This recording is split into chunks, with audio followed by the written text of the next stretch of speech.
Hello, hello, hello, hello, hello there.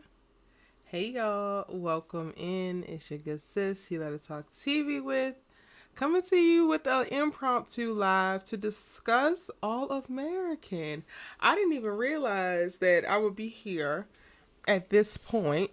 Um, in this year. I thought like, oh, 2024 when they're back, they're into production now. They're casting for additional football players. We could probably talk about them in January, but child, not the way some of y'all have been lighting me up, asking me questions about some of the drama slash tea that is going down behind the screens now. Or behind the scenes, I should say. We're going to get into all of that. You guys can ask a bunch of questions. I'll give you all the information that I have. I don't have all of the information, all of the answers. I definitely did a deep dive yesterday to look for stuff. I found a few things, so I'm going to share a few things that I haven't seen shared anywhere else. But there's still a lot left unanswered, and we're going to talk about that here as well. If you are just popping in, please let me know where you're at. How you feeling? What's the storyline that you're most excited for? Drop something in the chat just so I know that you are there. And before I go into this live, I do want to play back what we do know from All American Homecoming season 3, because this is a live for all of the All American universe. So let me know that you're here. Say what's up, how you feeling, what your plot points are that you're excited about. We gonna catch up with the news that broke over the summer about All American Homecoming and what to expect for season 3. And then when we come back from that, we are going to get into All American Universe, specifically some news around some characters that are exiting, people who are not returning, and if there's drama behind the scenes. So many of y'all were in my IG DMs yesterday with the news of the Deadline article release announcing that Peyton Alex Smith and Kelly Jenneret not returning to All American Homecoming season 3 as series regulars. What's good, y'all? It's your good sis Erica Vane right here on Erica Vane TV with a little bit of Erica Vane TV news from the All American universe. In this video, I'm going to go through the Deadline article that quite a few of you guys have seen, and if you haven't already, it'll be news to you. I'll link it in the description box down below so that you can go ahead and check it out. I'll explain to you what this news actually means and give you a few of my predictions, but at any given point in time, feel free to jump down in the comment section and let me know what you think about it, what you're hoping for, what you're worried about. Tell me all of that and more. If you're new here, hit that subscribe button and you can go ahead and give this video a like because I think that you're going to like it. I'm your good sis you love to talk TV with, and I typically break down all of the hottest, latest television series and give you some film reviews. But right now, we're giving you entertainment television news. Now, the title of the article reads, All American Homecoming, Peyton Alex Smith and Kelly Jenneret not returning as series regulars for season 3 amid budget cuts.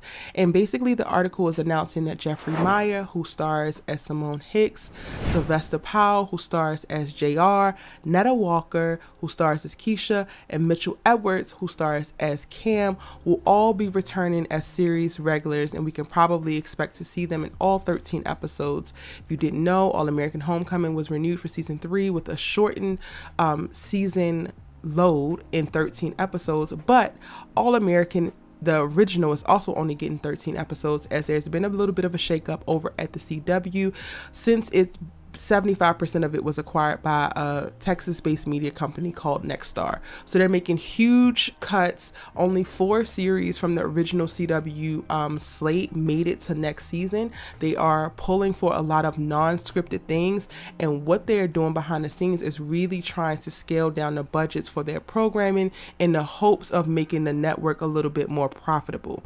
Now, you might be wondering what's going to happen to Corey Hardrick, who plays Coach Turner. What's going to happen to Royal Ivy King, who plays Nate.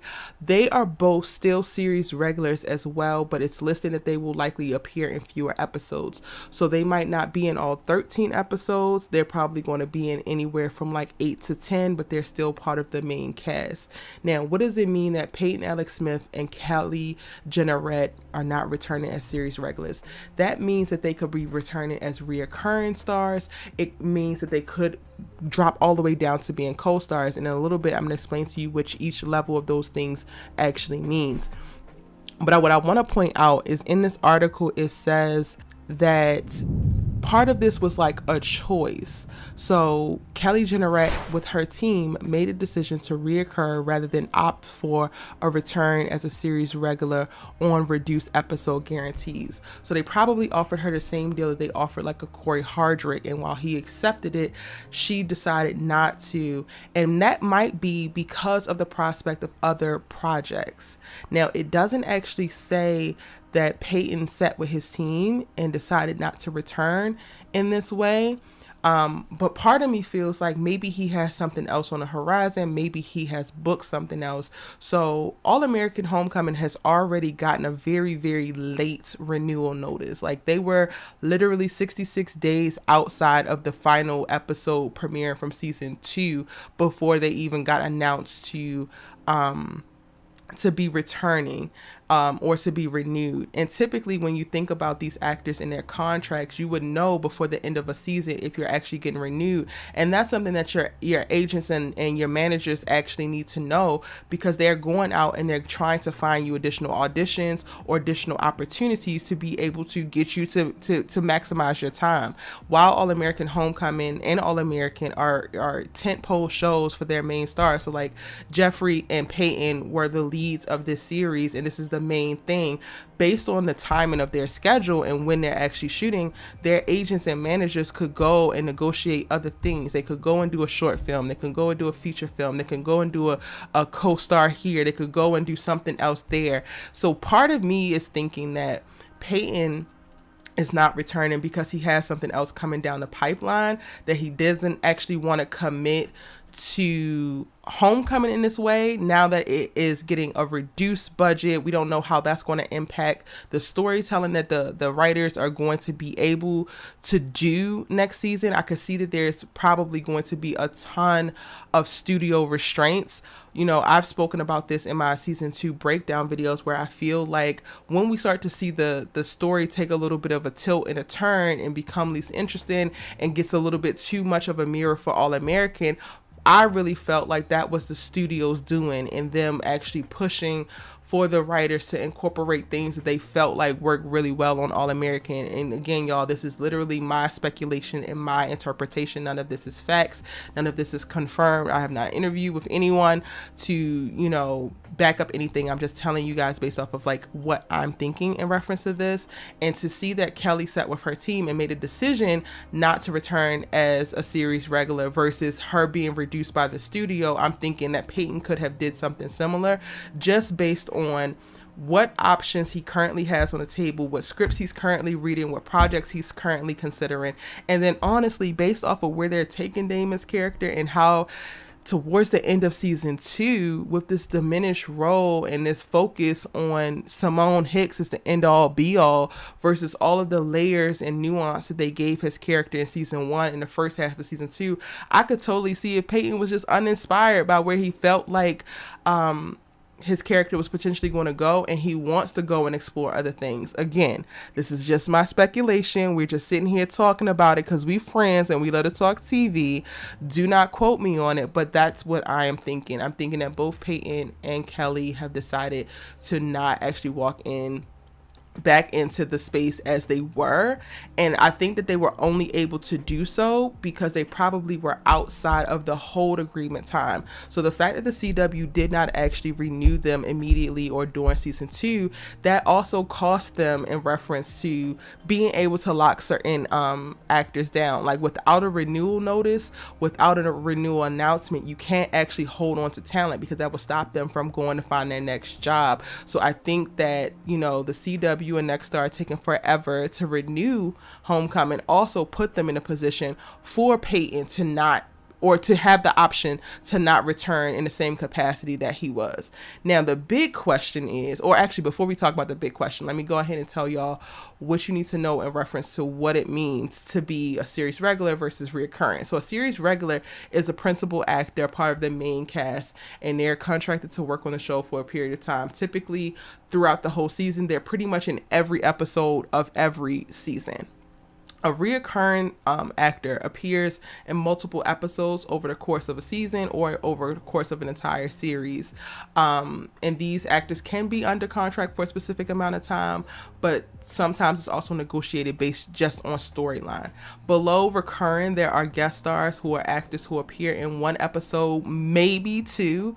But those actors are also in multiple scenes within the episode, and they play a significant role within the story. Now, those are the three most important actors in any set. Everybody's important on set, right? But when it comes to story, the stories are mainly about series regulars, reoccurring, and sometimes a little bit of the guest star, or the guest star impacts the main story.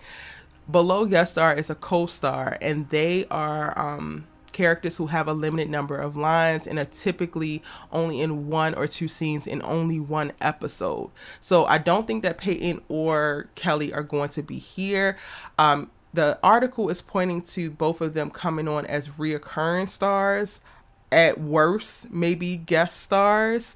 I don't really know what we're going to do when it comes to Coach Turner's storyline now that it's so closely tied to Auntie Amara's storyline, and she's the dang on president of the university without, I don't know. But that brings me to what we're going to talk about next, of like what happens next. Can they have All American Homecoming without Damon being a main character?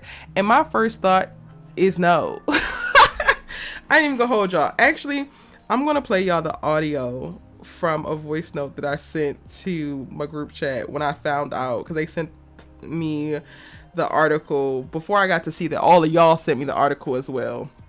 This was my initial response, child. Y'all, I did not see. I had to scroll up so far.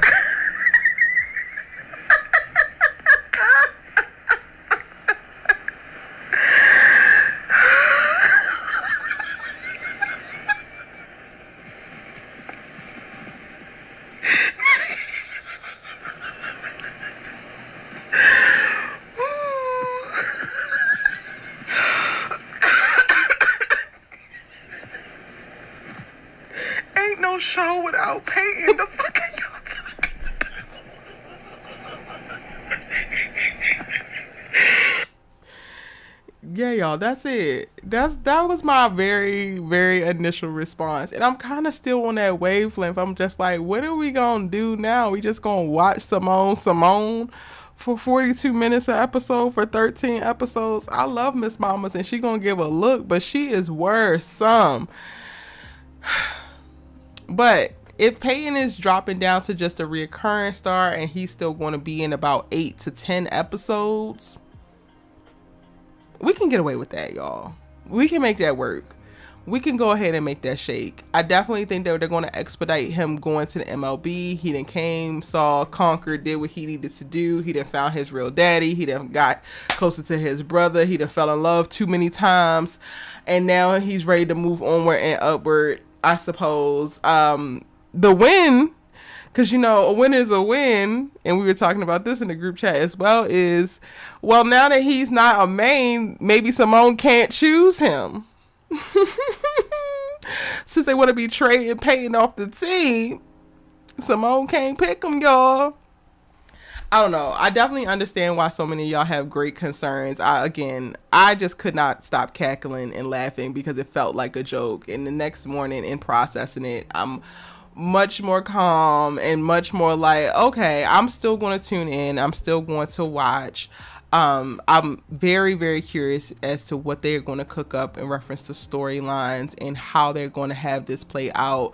Another thing that's mentioned in the article is that Camille Hyde, who portrays Thea, is to be determined for now. So they have not confirmed whether she's a series regular, whether she's recurring, whether she's going to guest star, or whether she's not going to return at all. And that part scares me, because for me, Damon and Thea were some of the most important things about All American Homecoming that really helped set it up for success and set it apart from All American. And they gave some of the most meaty storylines when it came to season 1 and in the first half of season 2. So Camille Hyde not returning and Peyton taking a step back, I think could be something that is detrimental to the storytelling for this series. But again, we're going to keep our ears to the street and hope that Camille will return in some capacity so that we have some semblance of the show that we fell in love with so very quickly.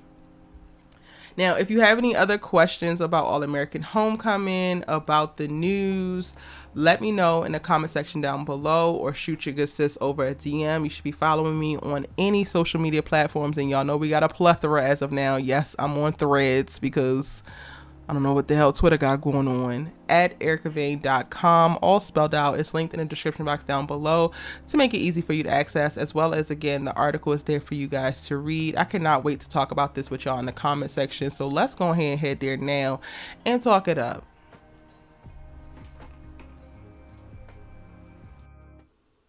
Okay, so that's the tea. There's not really much news or anything new when it comes to All American Homecoming. There still has not been a confirmation about Camille Hyde and if she will be reprising her role, which is very, very unfortunate. I feel like the All American universe is just taking L after L after L. Have y'all heard the tea? Before we even get into All American, have y'all heard the biggest tea that's like got the little internet in a tizzy right now? And shout out to Sheena, who was one of the first people to no, Mac, it's me, but I just played a video for All American Homecoming because we're doing All American Universe updates, and there's no new information from there, but a lot of people haven't seen that video yet. So it is me. I am live. We're here. Shout out to Mac Hodgson. But shout out to Sheena, who originally DM'd me first about the tea, and I was just like, child, I didn't know that was a thing. I don't pay attention to these people. Aside from watching the series and watching the series and talking to y'all, I don't keep up with the people on the show, really. Like, the person I probably keep up with the most is probably Greta, because I really just enjoy her lifestyle content on her YouTube channel, and I love what she gives. Daniel and Samantha both are still very much so abstinent when it comes to social media.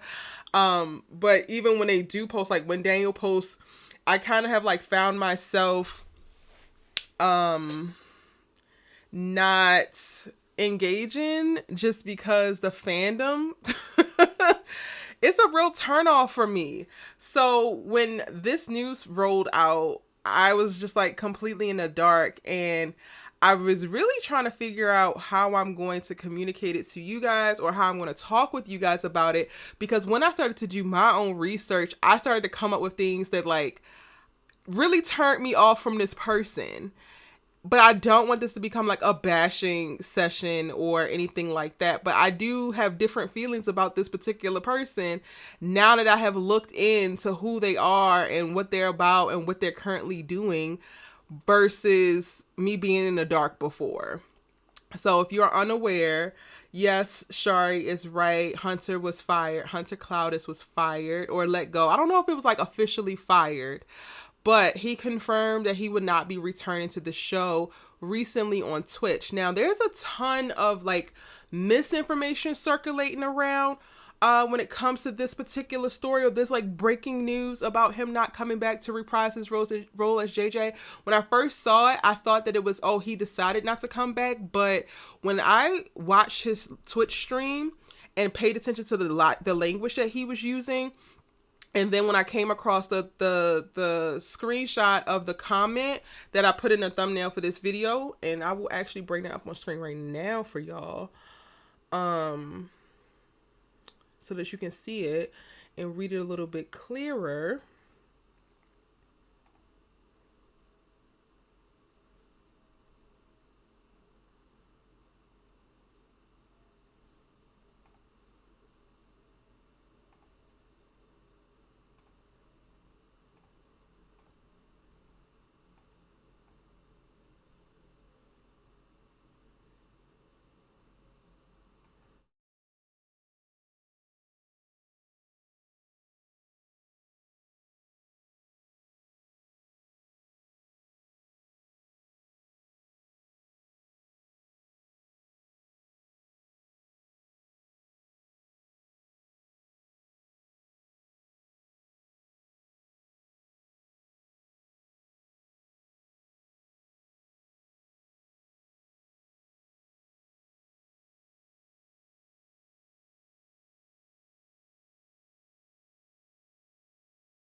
Milk. I don't know yet, bro. I don't know yet, bro. I appreciate your questions, dude. And I appreciate it so much. I'm glad you love my character. I appreciate you, bro. But yeah, I don't know, dude. Right now, I'm just streaming on Twitch and talking about. We're not talking about that right now. I know it's exciting for you, but like just yeah, just hop in on like what we're talking about, and I promise you, it'll be so much more of a vibe, and everybody else will like it. It'll be fun. But yeah, just on that, like I appreciate it, dude. I know I killed that character for so long. But yeah, just excited for everything else that I got going on. So maybe it's a new role, or maybe it's streaming here, and maybe I don't know, dude. I'm just like, all I know is I'm not doing the show anymore, and it was great. I appreciate the love. For real, it's a phenomenal opportunity and character that I really felt I brought to life, and it was great. And I appreciate you missing him already, but I promise you, dude, Hunter Clowdus is so much better for you than anything that character did. Again, I appreciate that you enjoy the work. This is the real work that I'm proud of. So it'd mean the world to me if you would just like check on this guy, like Hunter Clowdus. I promise you, dude. You know, I feel like, look, I think of like this. All right, you got Magic Mike. He likes JJ. Magic Milk. That boy like Clowdus on Twitch. You feel me? And that's the difference. And once you like lean into that, you're going to be like, hot jam, baby. What's up? I'm Magic Milk or Magnum Milk. Hey, you're going to become Magnum Milk right before your eyes, okay? And that's what I want for you, man. Like Magnum Mike, that's that kid stuff. Get that Magnum Milk going, dog. I'm telling you. That's becoming who you deserve to be. That's fire, bro. Sorry about that, y'all, if you could not hear me beforehand. But basically, I said that I could not confirm the comment. So I got the screenshot of the comment that was placed or shown by like a fan account. But when I looked up who he was replying to from his official account, I could not find that account. And then I couldn't find the account that he initially placed that particular comment onto. I'll bring it all back up, but I just want to catch you guys up because I didn't realize that I was muted. Am I still muted?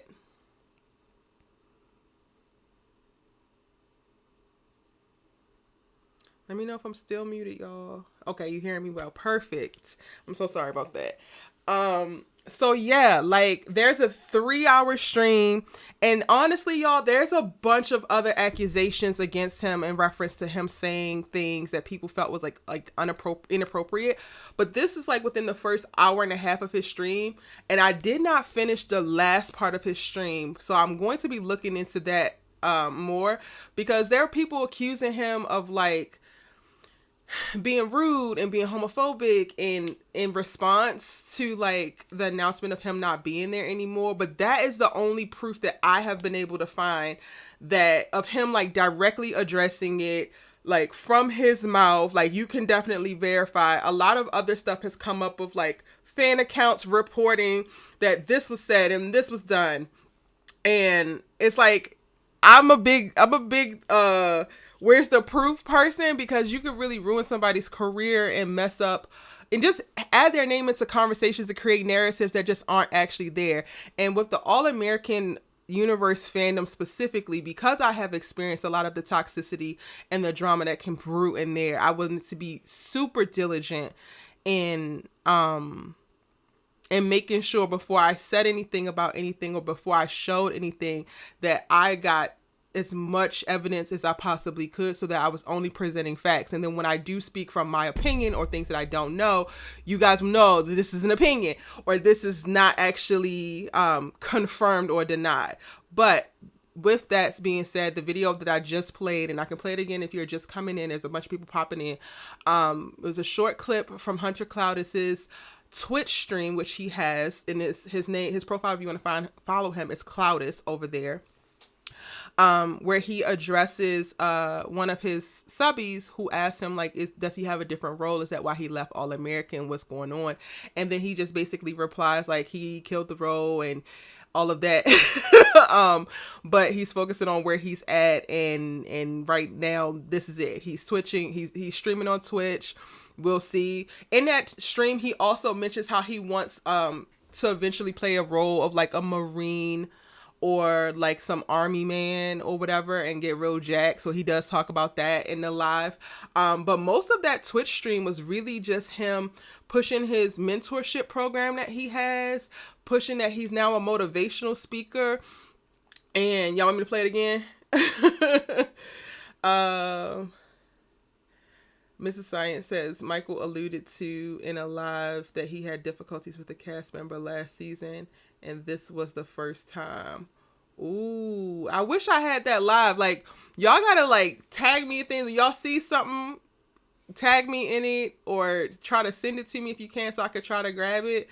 But like, cause like I said, I don't follow them. Like, I think I follow Michael, Sam, and Greta on TikTok, but I don't follow them on Instagram. And like, you know, TikTok is just an entirely different beast. And I don't know. I just don't keep up with these people. Like, I'm just like, if it's not Greta, I'm just like, I don't really care what y'all doing with y'all lives. Shari says Mike went live a few months ago and said that he didn't get along with a castmate on AA, and that said something that put a bad taste in his mouth. Okay, so I'm going to play this again, and I'm going to be honest, y'all. Like, I am so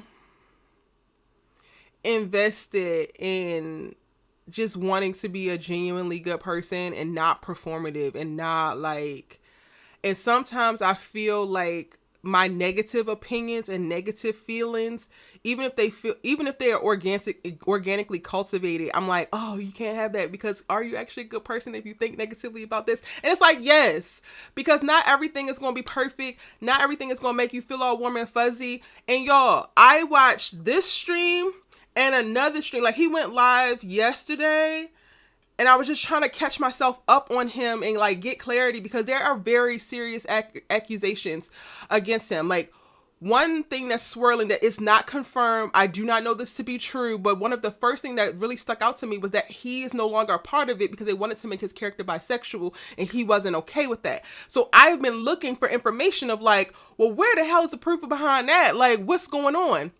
And in consuming 2 Twitches of his, multiple hours, and like letting that joint run while I'm like running errands and like doing stuff, I felt very uncomfortable with some of the things that were said and how they were said. Him going in and out of his Tennessee accent to a black accent, and like, it's just some stuff that I was just like, oh baby, no. Oh baby, no. Like, sir. And honestly, I could have done, well, if he would have still been on the show, I could have done without knowing this about him as a person, because it definitely taints how I see him moving forward. So honestly, like, to hear that people had problems with him, I understand why. Just from watching his Twitches. If he was saying any of the things that he was saying on Twitch in these 2 Twitches that I have just recently watched, I would have smoke for him, even as my cast member. Like, what the fuck you just say? Huh?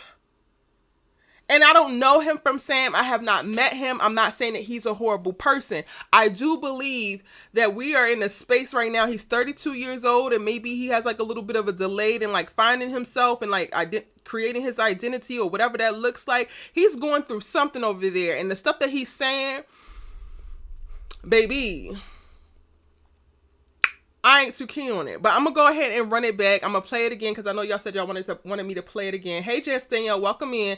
We're talking about Hunter being fired from All American, or released. I don't like the word fire; it sounds so harsh. Being released from All American. JJ will not be returning in season 6. Let me run this back for y'all real quick. Milk. And I placed the I don't know yet, bro. The comment there. That's not how it looks on his Twitch. I just screenshotted the comment also so at the time you love my when he was talking about this. bro. But yeah, I don't know, dude. Right now, I'm just streaming on Twitch and talking about. We're not talking about that right now. I know it's exciting for you, but like just yeah, just hop in on like what we're talking about, and I promise you, it'll be so much more of a vibe, and everybody else will like it. It'll be fun. But yeah, just on that, like, I appreciate it, dude. I know I killed that character for so long. But yeah, just excited for everything else that I got going on. So maybe it's a new role, or maybe it's streaming here, and maybe I don't know, dude. I'm just like, all I know is I'm not doing the show anymore, and it was great. I appreciate the love. For real, it's a phenomenal opportunity and character that I really felt I brought to life, and it was great. And I appreciate you missing him already, but I promise you, dude, Hunter Clowdus is so much better for you than anything that character did. Again, I appreciate that you enjoy the work. This is the real work that I'm proud of. So it'd mean the world to me if you would just like check on this guy, like Hunter Clowdus. I promise you, dude. You know, I feel like, look, I think it like this, all right? You got Magic Mike. He likes JJ. Magic Milk, that boy like Clowdus on Twitch. You feel me? And that's the difference. And once you like lean into that, you're gonna be like, hot jam, baby. What's up? I'm Magic Milk or Magnum Milk. Hey, you gonna become Magnum Milk right before your eyes, okay? And that's what I want for you, man. Like Magnum Mike, that's that kid stuff. Get that Magnum Milk going, dog. I'm telling you, that's becoming who you deserve to be. That's fire, bro. Anyway. Okay, so this is why I'm thinking, well, one, his tone, right? Like, his tone and how he was talking doesn't make it feel like it was an amicable thing. It doesn't, I don't know if I can necessarily confirm that he walked away. Some of y'all are asking if he quit or if he was fired. Magnum Milk is like the person's screen name or whatever. And even that, like saying, okay, let me stop. I'm jumping all over the place. This screenshot of him replying to somebody is what gives off like a more concrete feeling that he was actually let go versus quitting. And for me, in watching him on Twitch, it do kind of feel like this wasn't your choice, because even like watching that Twitch and like he's pushing his mentorship program, and which is no tea, no shade. I'm not coming for you, you know, I'm not coming for your mentorship program by any means, okay? But by pushing your mentorship program and doubling down, and he's like really heavy on like trying to get his motivational speaking bookings or whatever, it feels like if he had the chance to like pad himself and keep a JJ check, he would have, but he's still doing this and building this on the side. So it doesn't feel like he actually had the option to, which is why I'm leaning more towards like, okay, he was let go. Now,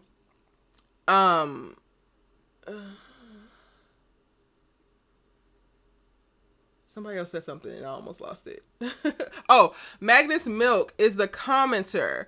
So I didn't like the tone. Can y'all still hear me well? I think y'all can. I didn't like the tone of like, this person is asking about this. And for the most part, y'all, his chat was very clean. Like I said, I took my time to watch it, and not many people asked him about it. It was pretty much these two people who alluded to anything about All American. He has, I feel like, about 2,000 paid subscribers, 15,000 followers over there.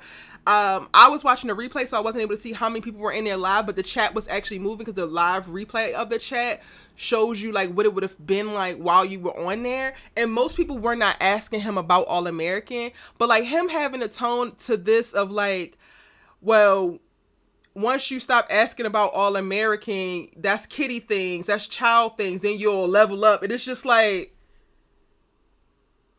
what, sir?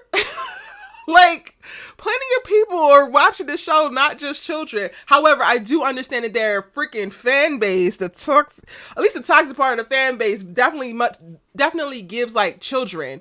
But like, I didn't get that from this particular comment, so I was just like, okay, I guess. So yeah, Hunter is leaving, and there's way more. Like, I definitely recorded more, but again, I wasn't trying to turn this into like a bash piece on him. I felt uncomfortable with his black scent and him switching in and out of it. Like, I was like, and this, I feel like this is gonna sound so bad, but y'all know my heart, and I really do not intend to be like, my channel is nowhere near a T channel, but I have been talking about this show for forever, and I feel like I owe it to you guys to have this conversation, because I am having this conversation privately. Like, shout out to Sheena again and a couple other people I've been talking to in DMs. But I ain't gonna hold you. Watching his Twitch, I literally was like, are you trying to be Kai Cenat mixed with Tony Robbins? Like, that in itself is problematic on so many levels. But that's what he gives. And I don't want to be nitpicky, but like, the thing that sent me, because I watched his live yesterday while he was actually live, and he's pushing his program that's coming up, and he's, okay, I don't even know if I should go into this, because this doesn't even have to do with All American anymore. Do y'all want to know my opinion about this? Because I could just stop right here and just keep it to my damn self, because I'm really not trying to be messy.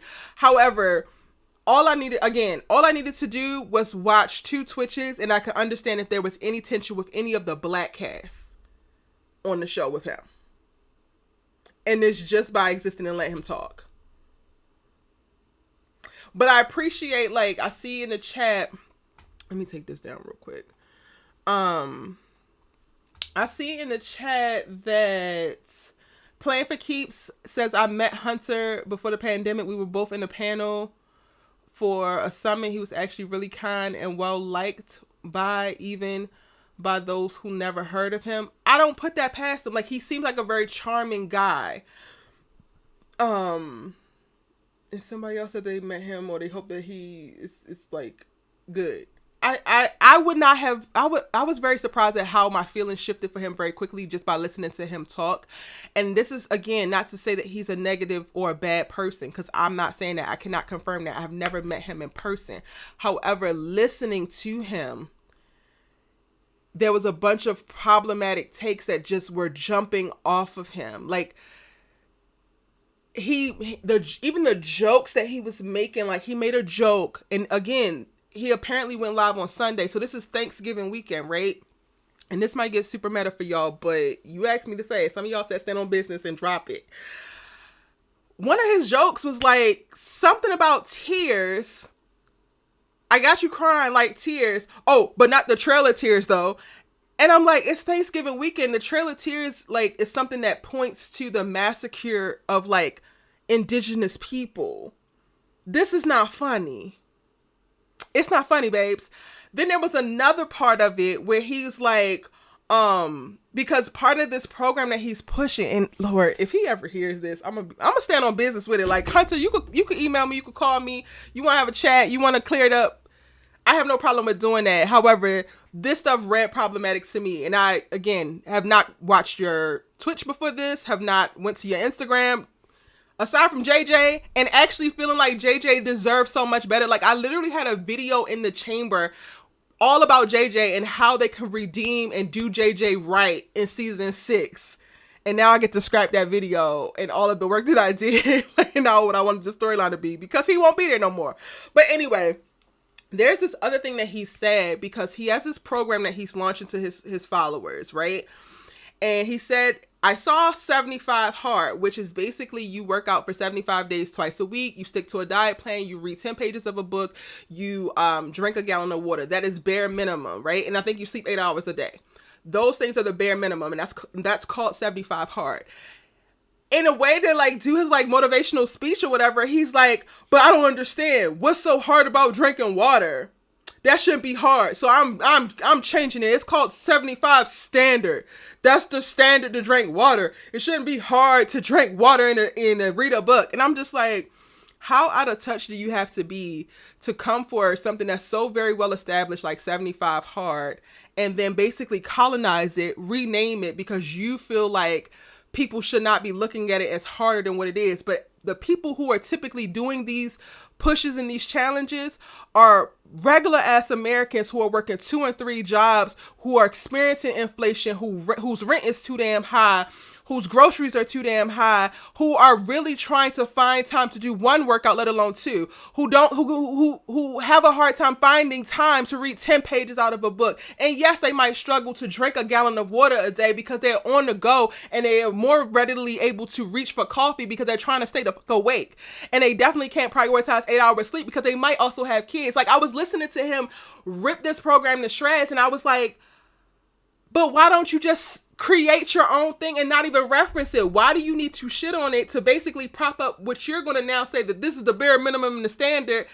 and in the meantime alienate all these people who have done this program and who have experienced some type of transformation or a jump start in their lives. Like, I was just watching it like, oh my gosh. Okay. But then from there, like, he had that whole spill about that. And then he went on to talk about how men were pathetic. And then he said, you know, because I might have a daughter one day and these men out here pathetic, so I gotta be an example. This is like loosely what he said, y'all. But I know for a fact he said, and this is not funny. It's not funny, but I'm laughing because I cannot believe he said it. He said, I'm pretty sure that the only way that you can get a child is with a man and a woman, but that's a whole nother lie for a whole other day, so we ain't gonna go there. And I was like, why in the hell is the LGBTQ plus IA catching strays? Like, you didn't took shots at people who were doing 75 hard, because that ain't hard. It's just the standard. You done took shots at indigenous people. Now you taking shots at the queer folks, and nobody's bothering you. This is all playing out in this one live that I'm watching, y'all. And I can literally link to it so that you could go back and watch it, because it's still up to this day. It just happened, I think, on Sunday, because I was watching the video on demand or the playback of it. And I was just like, wow. If you are sitting around the catering, like if you are in craft services, which is the food backstage when, you know, you're filming the show, and you're saying this, and I'm your black cast member, I'm looking at you like, what he on? What he on? Because also, why do you need to do all that? And then not only is he saying these very, like, I don't know about y'all, but they was touchy for me. They was just like, But then he's doing it going in and out of a black scent. I said, goddamn, Hunter. Goddamn. What are we doing here? In a matter of like, because again, I didn't finish that whole 3.5 hour live. I think I watched like 2 hours of it. And then I watched 45 minutes of another, I think, 2 hour live.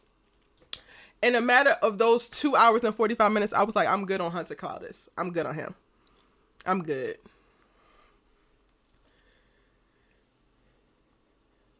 Now he's running to the end of his career. Hey, Uniquely Jasmine. Child, we're talking about Hunter Clowdus is not going to be back in season 6 of All American. So JJ is out. Hey, John, welcome in. Sandrika says, IDK him, knowing anything about him outside of AA. He seems like an obnoxious culture appropriator just from the short clip. He seems childish and needs to grow up. I recognize him in other white males. Points were made. Points were made.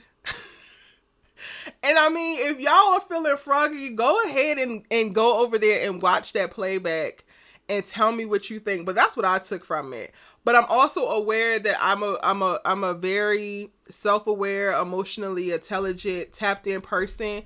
I'm specifically right now at this point in time in life very radicalized. So a lot of things stick out to me because I'm in ally mode. I'm in like the norm is not working and like we gotta stop the bullshit, right? Like I've been heavily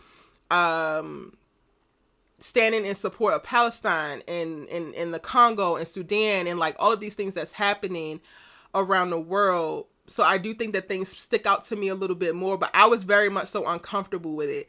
So if y'all are saying that you heard on a live that Mike did months ago that he had problems with somebody, I would not be surprised if it was this person. And I have met Michael personally. Like I have met him. I have friends that work with him. Like, again, I haven't met Hunter, so I'm not trying to be biased or whatever, but I buy it. I do. I buy it. I buy that that's an issue. And it's really interesting to me. Well, see, Daniel don't talk, so you wouldn't know if Daniel also has a problem with him. But the person asks, like, if him and Daniel got on, and he was like, yeah, the cast is cool. Like, he made a general statement on this Twitch too that the cast was cool.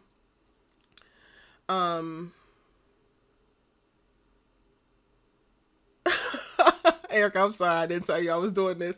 It just popped up. Listen, Sheena slid in my DMs yesterday, and then once she clued me into what was going on, I started digging a little bit. Then other people started popping. I'm like, oh Lord, maybe I got to talk about this. Robin K. Damon has not officially left the show, but he will be in a reduced capacity for sure. But this is a pretty big deal. I know that JJ is just a supplementary character, but technically he was a reoccurring character. They just weren't utilizing him. He was definitely on the same level, I think, as Patience by way of like structure. And honestly, I'm gonna go on my notes now because this is about to get hella interesting. I took a bunch of notes while I was walking my dog on how I felt about certain things. With the exit of JJ, I feel like we're getting into a place where it's even less and less story to tell. So like, however I feel about Hunter right now in this real moment, like in real life, right? I still cared about JJ, and a lot of people did care about JJ as a character, which would work in their favor if they decided to give him more storyline next season to help buffer the bullshit that we have been given. And if they would have taken a chance to like dive in to what he has going on and all the backstory that they alluded to but never really expanded upon, and gave us a little bit more POV from his college experience, I feel like that would have been a substantial thing to do that could help right the ship, because we're on the wrong path, point blank period. We are on the wrong path when it comes to All-American. That's where I'm standing at. And now you're getting rid of a character that people actually really did care about. Not necessarily to like stop watching because he's not there, but cared enough about to like keep watching and to be a little bit invested in. So even bringing somebody else new and expecting people to vibe with and root for him, it's like, I don't see it happening. So this, I know that he's not a huge character, but this is going to feel, I think, to me like a bigger loss than it might appear to be, just because I feel like we're losing more and more options to save the story. But y'all tell me what y'all think.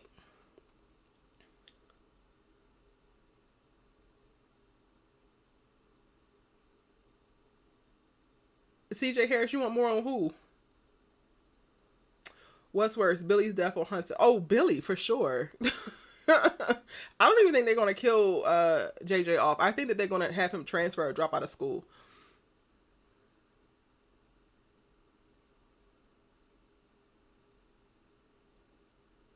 Mac, what are you talking about? Kill off Patience? Why do you want to kill off Patience? What?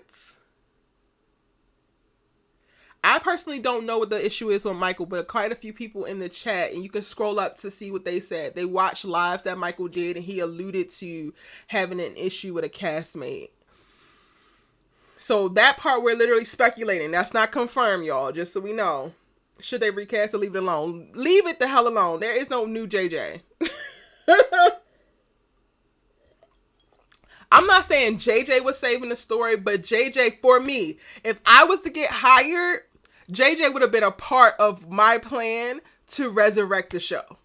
Honestly, truthfully, I already had it mapped out in my head. Like I told y'all, I had planned a whole video for y'all about what they could do with JJ's character to, one, give him justice, but two, help right this ship.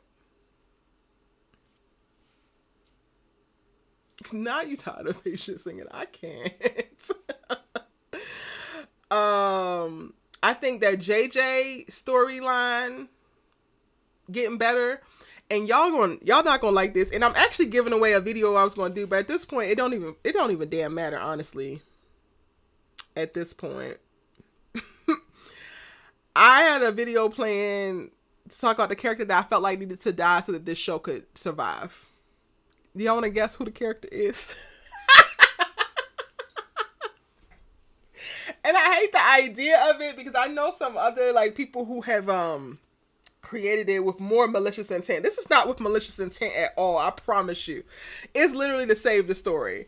I'm gonna give y'all some time and tell me who you think I wanted to go ahead and so that we can get back on the right accord.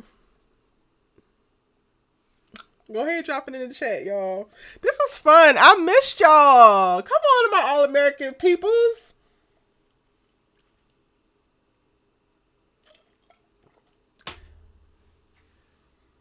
Oh my goodness. Bucket with your girl says Olivia. And this is who they're guessing that I think needs to get up out of there. Robert K says Coop, Jordan, or Olivia.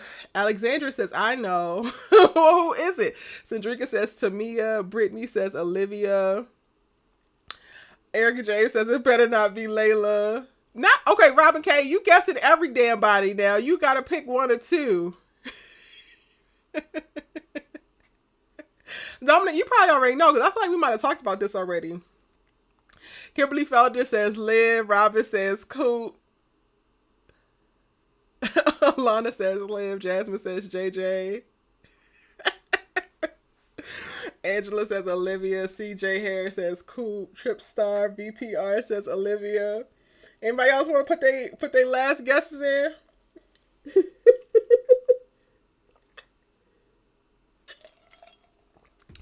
Not Spencer, child. You think I would root for Spencer to die?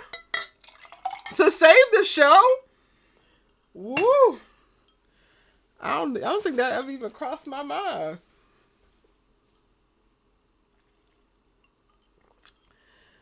Your second guess is right, Bucket with your girl. And nobody guessed it. I was just about to say it, but you came back with a second guess. I was rooting for Asher. He's done. He has told all the story that he needed to tell. His story. He has had an incredible journey over the course of 5 seasons. Honestly, he would have made more sense than Billy to me, but I know that Taye Diggs wanted to leave the show, so it is what it is. So yes, Mrs. Science, Bucket with your girl. The person is Asher. Everybody who went immediately to Liv is like, y'all are hilarious. I don't think the show could survive them killing her off at this particular point. They built too much of it around her. I do want her to be in a reduced role in reference to story. Like I want less of the story to center her, but I don't want her to die. No, I think that would completely ruin the show. But Asher is a character who has just made a beautiful like arc growth, has had tons of amazing character development. We have gotten to see him take a full journey, and it's really nothing else that I care to see, honestly. I don't care about Jamie and this baby. I'm sorry, Kofi. I don't. And nothing that they're going to do is going to get me to care. I think at this point, the stuff that they're doing in Asher's side of the story is creating drama for drama's sake. Cerise says, not the token white boy. He came and did what he had to do. He started the series off talking about, can you crip walk for me? And he leaving the series talking about Spencer, my brother. It's giving your job is done.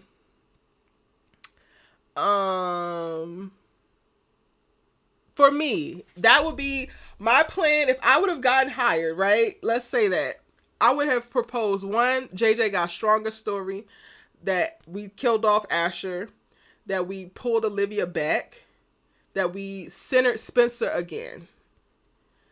But center him specifically within his football career and allow him to find himself. So like I wrote some notes, and I think I have like a way more succinct way now of communicating my issue with Olivia specifically.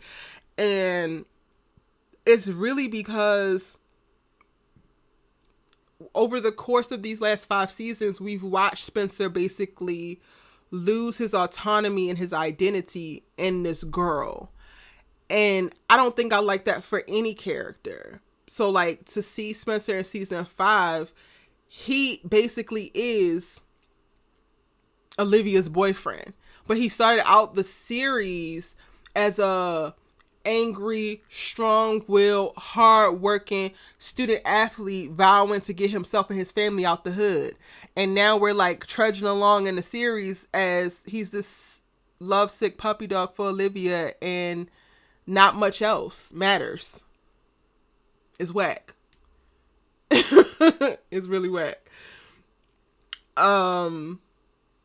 That's like the most succinct way that I can say like what my issue is. Like it basically, I feel like they betrayed the core story and making Spencer abandon himself so much for this girl.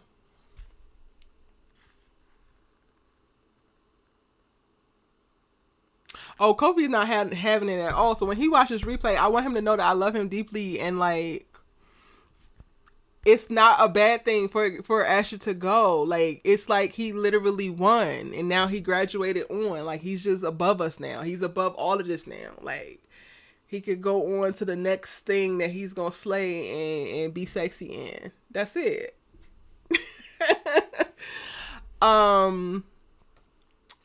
So going back to Kofi will rebuke the spirit of Asher dying, Erica. I have the replay chat on too, Kofi. So when you rewatch this, make sure you watch the chat so you can see everybody standing up for you. They standing on business for you, Kofi. Another note that I made, if they were going to do, oh, he's here. Hey, Kofi, I thought you weren't watching. How are you doing? Kofi says, I knew it was going to be Asher. Don't know if they'll kill him, but he'll probably go off into the sunset with his girl Jamie and his baby boy. That's what I think. Okay. I mean, if they spend too much time on it, it'll be a waste for the season because I don't care. Now, you know what could have made me care about an Asher Adams baby? Because I got my little notes. I was walking my dog thinking about y'all and like thinking about some of the questions that y'all was going to ask. Or like things, I don't know. My mind was just percolating. I think I really got excited to talk to y'all again. And I love that for us because, you know, the interactions with the All-American General fandom can be a little bit hit or miss for me. But like, this feels good. So I put, it would have been more interesting. This is why I don't work for the show. It would have been more interesting for Layla to get pregnant by Asher.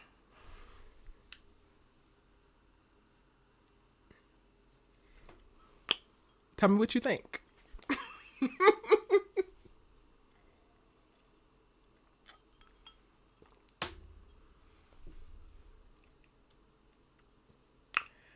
If Layla would have got pregnant by Asher when she was working out whatever the hell she was trying to work out and scratch that itch, not having no feelings, and then they still kept this storyline of her falling for old boy, since y'all want to give drama for drama's sake, that to me would have mattered more.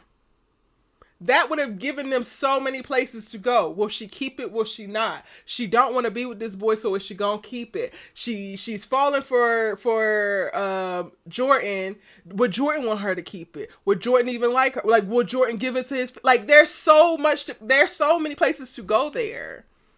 Him getting a girl pregnant that we have yet to get invested in doesn't matter to us as the audience. I mean, it matters to Kofi because he's rooting for everything Asher, which is great. But we're watching a drama show. And if y'all gonna give me drama, give me drama. Don't give me raggedy ass drama for drama's sake. And I feel like so much of the drama that we have gotten in the last 2 seasons has been, one, pandering to a specific subset of the audience. And y'all know who I'm talking about. And 2, frivolous. That would have created conflict. That would have created conflict that would have been interesting to navigate. That would have also helped them question this damn vortex, and if they really wanted the vortex so bad, they would have had to fight for it. That would have given the writers plenty. We got Layla engaged to Jordan, skipping the dude I laid down the damn aisle. For why? If this was gonna happen, then they could have did that too, because they definitely was they was humping. You know they was humping. So why in the hell didn't that happen? Y'all might not like the idea of it, but it gives great story. It does. Let me see what y'all saying. It seems like everybody rebuking it in the name of Jesus. Oh no, some of y'all agree. Some people say, huh? Eric James says, hell no. Red is not a flavor. Hey boo, welcome in. So I would have liked that. And Smith says the step that, not Smith says the step. Now you add too much. Serene says I rebuked that. Wow, that would have been an interesting twist. Thank you, Kimberly Felder. That would have been a very interesting twist. It does not have to be purposeful. And Asher had that whole moment of like, oh, Layla, you're the only person who ever really cared about me. So he would have had this emotional reaction of like, oh, maybe he could have leaned into like, this was a gift from God to bring us back together. And Layla's like, oh, I was just trying to scratch an itch. And she got the clay thing playing out over here while she's making little doe eyes at Jordan's ass. That would have gave for me. That would have had me sad. Maybe in the earlier season. It wouldn't have fit in the earlier season. She didn't start like friends with Benefit and Asher until like right before this. I think that's a specific moment. The moment that they decided to have them start humping each other, I was like, okay, there you go. But Jamie is just... her greatest claim to fame thus far in the series is giving their friend group the name The Vortex, which is no shade to her, but like, okay, girl, you could have did that and been out. Like, we kind of don't need you here. Even with the whole like her being pregnant and having lupus, I don't feel like they delve deep enough with the potential and like her actually considering the ramifications and like how far it could have gone. Like, there's no way that somebody is pregnant again and they're not having the abortion conversation from a different point of view. You know? We all know that Jordan like playing daddy anyway. Bucket with your girl. But see, this could have been a great time to have been like, he don't want this one. He ain't had no choice with this one. He fell in love with Simone when that was already the case. But like, why in the hell were you doing that? And it could have created tension with him and Asher. And like, Asher could have started the romantic Olympics to try to win Layla back. Like, it could have been all types of... like, I got ideas on top of ideas. Jordan gonna run through these girls like Infinity Stones, though. Marry all of them. Everybody but his sister. Shari P says, I thought that's the way they were going when they spin the block that one time. Really? I didn't think about that until today when I was walking. I never thought about it.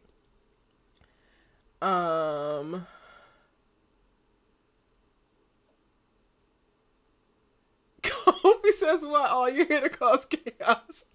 Asher would be dragged for days. My goodness. Would he have been dragged for days? Because it was Layla who was initiating the sexual intercourse.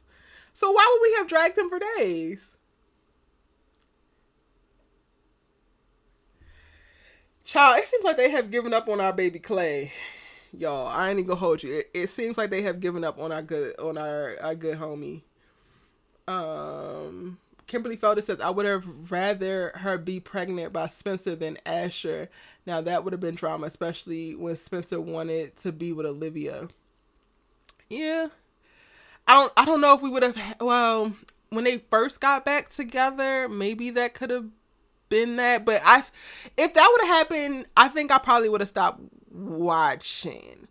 Because that would have felt like just so cruel to the Layla character. Like, watching Spencer get back together with her and not really be invested or be like nursing his wounds from his rejection from Olivia.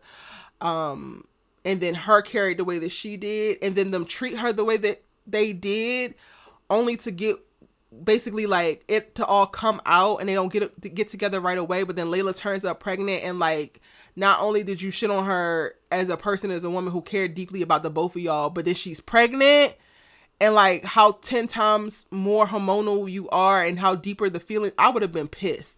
If she would have turned up pregnant after that, I would have been pissed. Like, I would have been ready to fight Spencer in the streets.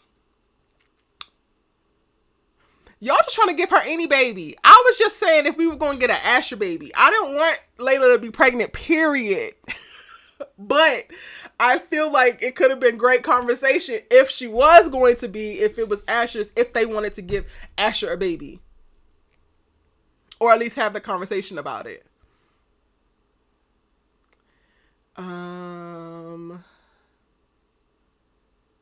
Abortion would have been a really good storyline for the show. Not that we're saying it's okay or whatever, but like to have the conversation, yeah. They started it with Kingdom Business And I wanted them to like stretch it even more. It would have been so good if they would have stretched it the way that they set it up. Jordan always been a clown. He's now a clown that watched his daddy die. So let's see how this turns. This turns. Sorry. I can't. Mac Hodge says, I'ma just say it since we're here. Jordan and Simone ain't a good relationship. To you. Don't forget that part.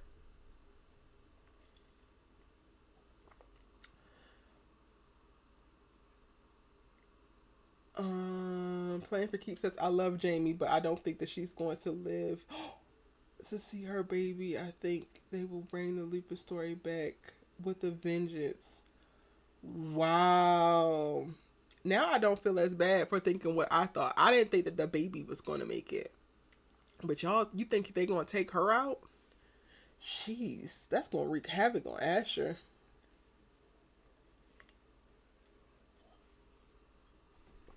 Erica James. I forgot, because I've spent months of you dragging Zach's ass on Sisters, I forgot how you feel about Spencer. Why are you saying these things? She said, if Layla ever get back with the bus pass carrying loser, I will be... Erica! Why are you saying these things? Mac, yes, people love Clay. I still love Clay down, all right? Clay was setting up to give Layla additional great story, okay? Clay stood on business. Jordan could never. I can't. I would rather Grace or Laura be preggers. That would have been more interesting. Would it have been? Because honestly, I was expecting Grace to get pregnant after she got married. But that wouldn't be anything to get excited about, honestly. And then also, like, that's more tea, which I didn't even plan to talk about here. But I don't even know if we're going to see Karima next season. And it hasn't been announced yet. She has not quit, but she has been vocal about just feeling ostracized or alienated from the cast and crew. I didn't pull this, so I would have to like look this up real quick to show you guys if she still has it up. There's a lot of things happening behind the scenes of this damn show. And it's so unfortunate.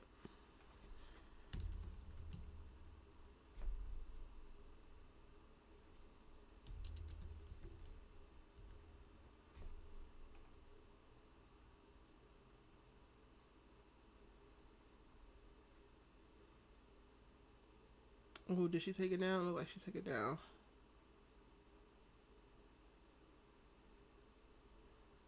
Yeah. She took it down, child. A little bit ago, she had posted a picture of like when they finally came to the picket lines, because y'all, I was actually trying to get I was working with a couple of people in the cast trying to get the cast out there to come picket with us, and they did not come. But when they finally did come, nobody like messaged her and told her about it. So she felt the way, like she felt excluded. So I wouldn't be surprised if we don't see a ton of her next season, because she was vocal about it. And she posted that publicly.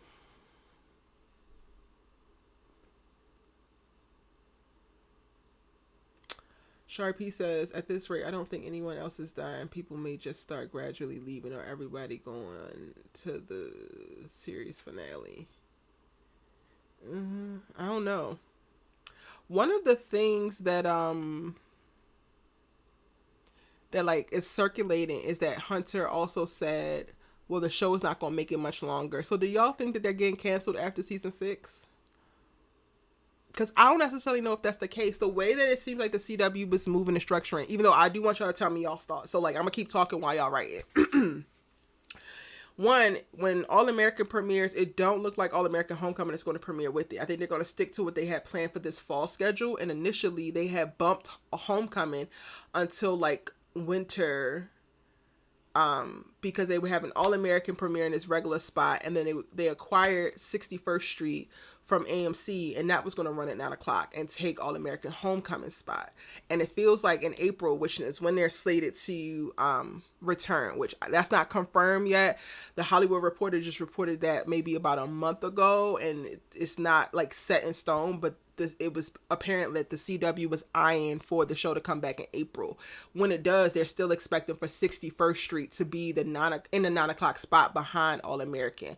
So that would mean that they might be trying to stage it so that All American and Homecoming are not on at the same time anymore, which will also make sense because they're both 13 episodes now. They're not doing All American with 20 episodes anymore. So then they would expand and like have that capture of time. So if it just becomes like the All American Universe time block, which is that 8 p.m. on Mondays, that would make sense. And it would kind of be a trade-off.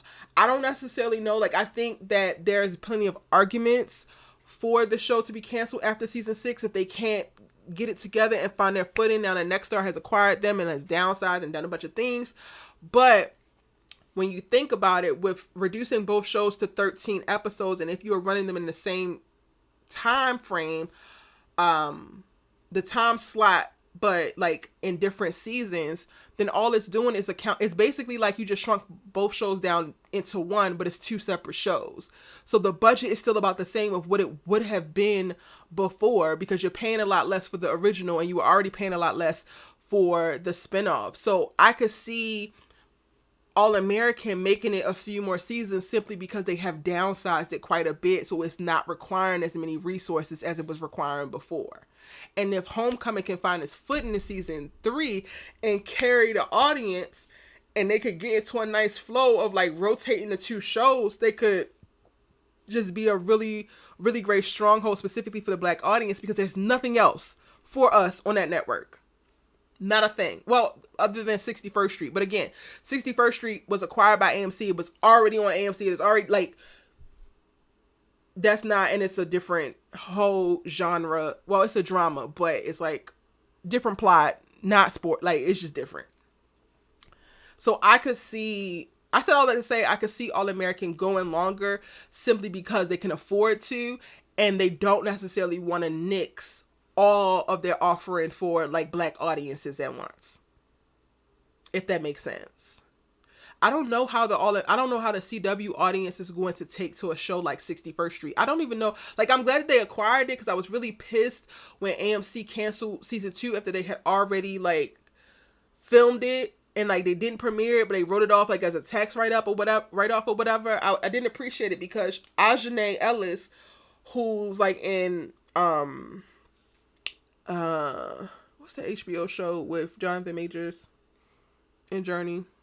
She's in that. She's in a bunch of things. She's an amazing actress, and she's one of the leads of it. Like, I think that she's so talented, and I just love everything that she does.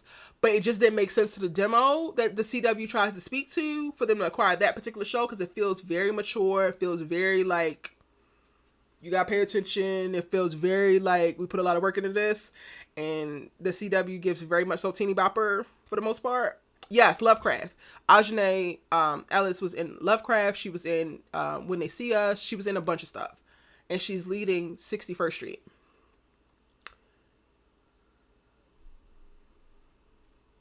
Well, acquired versus producing is a different thing. So acquired means that they didn't have nothing to do with it. They literally bought it from one network. But their new content is literally mostly unscripted slate. Like F-Boy Island and yada. Like, it's a bunch of bullshit. A bunch of unscripted crap. My point is, the All American Universe is the only thing that they really have if they actually want to say that they have diverse offerings, because they have cleared house. And similar to what, UPN did when they first turned into the CW, like, this happens like in cycles, honestly, specifically with this network, where they'll have a bunch of things and then they'll clear house, and the next thing you know, it's like white is the eye can see for as far as the eye can see, and it's like, great. So I feel like they will keep All American around, if for nothing else, to like check a box, honestly.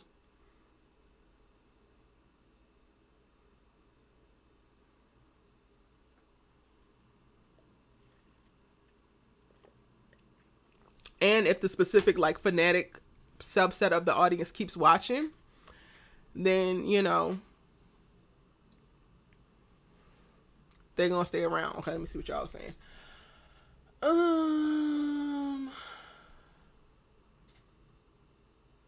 Yeah, the things behind the scenes are a mess, and I hate that. I hate when I learn about certain things that they're like going wrong behind the scenes, because it already is just so hard to make television and film. Like, it is not a walk in the park. There's so many moving pieces. So when people make it like even more difficult by being just insensitive, inconsiderate, problematic, it's just like, listen, our jobs are already hard.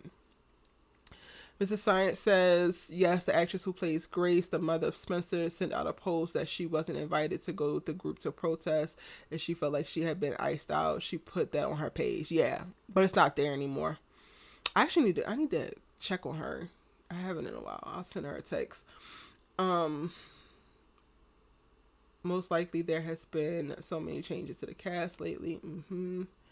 Red is not a flavor says the CW had a Republican debate on the scale. What? They're going to cancel all these shows, all the shows like this. The CW is dead. Wow. I didn't know that. I mean, Nexstar gives very conservative, so there's that. But also, you got to remember, like, Nexstar, I think, owns like 55%, but then Warner Brothers still has a ownership stake in it. So they still have to answer to some people about some things. Mac says, show ends with Jordan and Layla, Spencer and Olivia getting married. We get a flash forward to Spencer in the NFL with Jordan as his quarterback. Oh, God. If that's how you want it, child, going for it. But I don't think I'll be there long enough to see that happen. Yes, most of the shows left, except for All American Homecoming, and Walker. Everything else got canceled, I believe.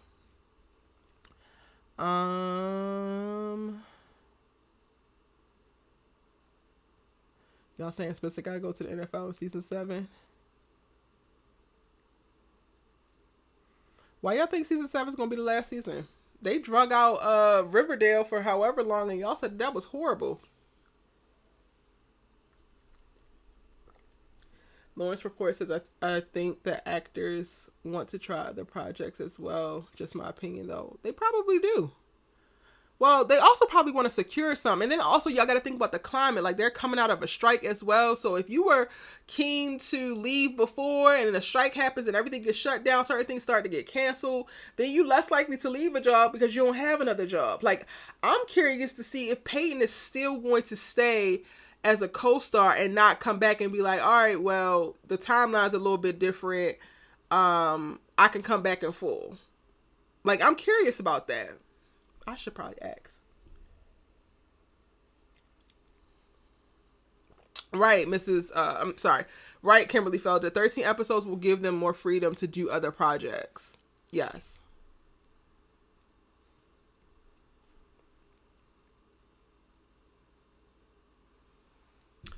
Playing for keeps, I get it that, he might specialize in unscripted, but I don't think any network can survive on all unscripted. Bravo don't even do it.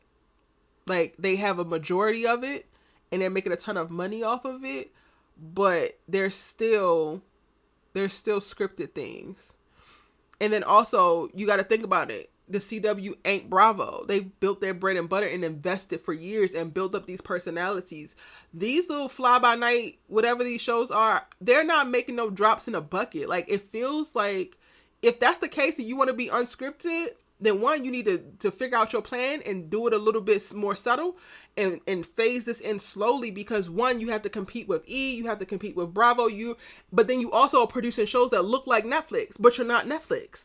So where do you fit in the market?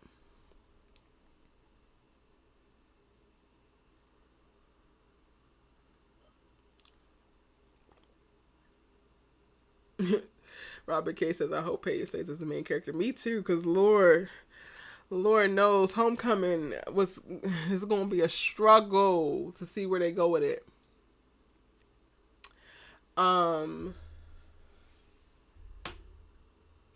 But if you think that All American is ending in season 7, tell me why.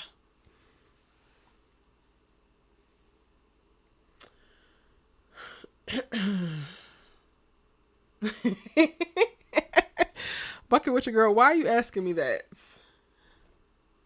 You know, anytime I start to talk about her, people get their little britches all in a bunch. Okay, britches is in a bunch. The moment I use that woman's name, and you want to ask me that question, do y'all want me to answer Bucket with your girl's question, y'all? More y'all gotta want that answer for me to actually go there, cause y'all be trying to set me up on the low,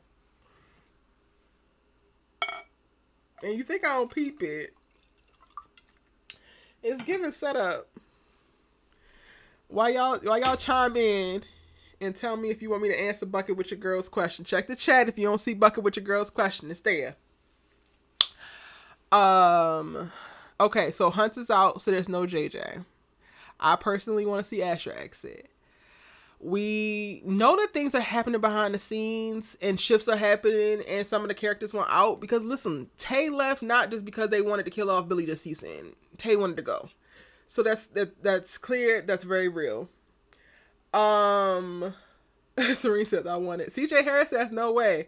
Angela says no.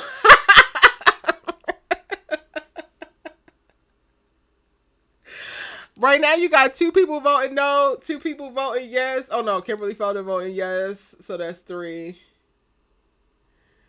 Kendall says I don't think they have that much story to tell anymore. Where they at?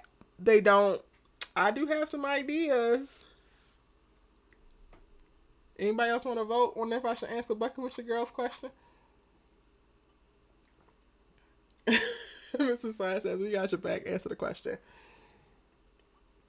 Okay.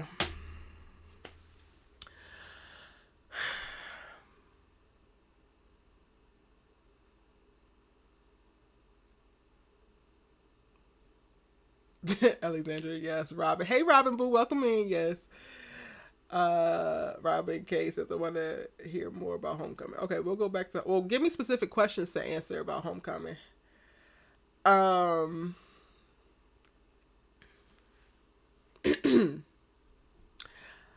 Olivia's story.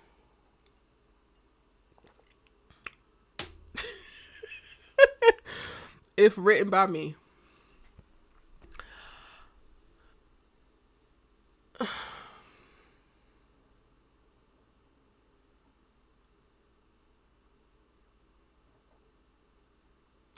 I would have Olivia come back from London with her eyes wide open, not just playing like it.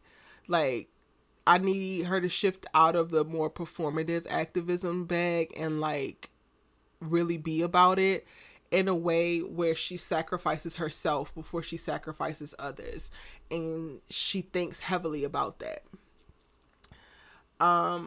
She can stay with this journalism career. But the stories would have to be, the stories that she's pursuing would have to pull her into dangerous positions for herself to be in.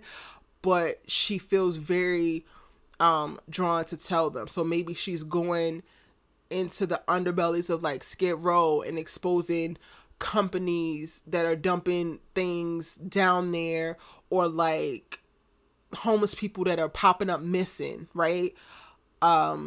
Because they're being kidnapped and trafficked or whatever. Like something heavy and meaty and meaningful that's outside her scope and her realm, but will require her to throw herself into it in a way that does not feel very like easily able to stroke her ego.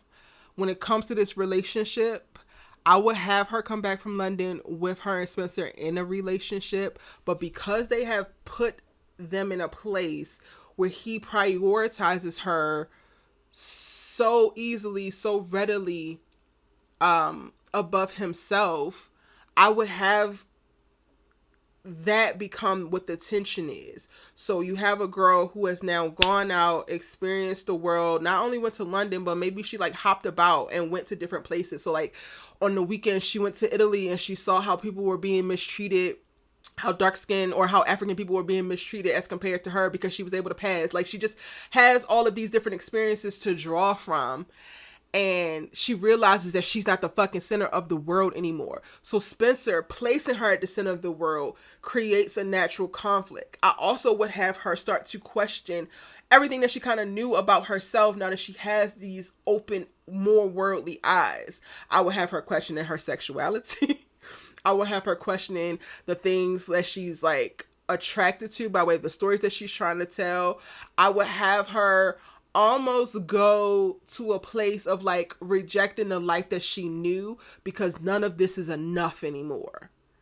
Like, it's not enough for me to like want to take my parents' money and do this and like do that, but like still from the comfort of my place. Like, I would want her to like move out of the house and go get this raggedy ass studio because she just got to prove to herself that that she really cares enough to like not stand on her privilege. Almost in like, cause I don't know, like I haven't experienced this because again, I'm not a little biracial girl from Beverly Hills, but I would imagine a girl that's going through a journey of like identity and one who has felt alienated from a specific part of her, i.e. the Black community and Black culture for so long, would have a pendulum swing that would throw her heavily into it. And I don't feel like her dating Spencer or like coming and volunteering and with the dance girls in Crenshaw was enough of that to really drum up and have her, you know, work through the things that could have come from that. And then with Billy's absence, and that, you know, being her Black parent, there's so much to develop there of like, who does she go to now? And like, you could also have it like, if she comes back and she's rejecting everything that she knew, the way that it was set up, she wants to be with Spencer because they done been through so much, but then also it just doesn't feel right and it feels too heavy and she just wants to be free of all of it, then you're not actually going and requiring for him to like help you navigate Black spaces or whatever the case might be. So you're 100% on your own, and now you're trying to figure out what the hell that looks like. Like, that's kind of where I would throw myself as a writer for her particular story. Was that confusing? Did that make sense?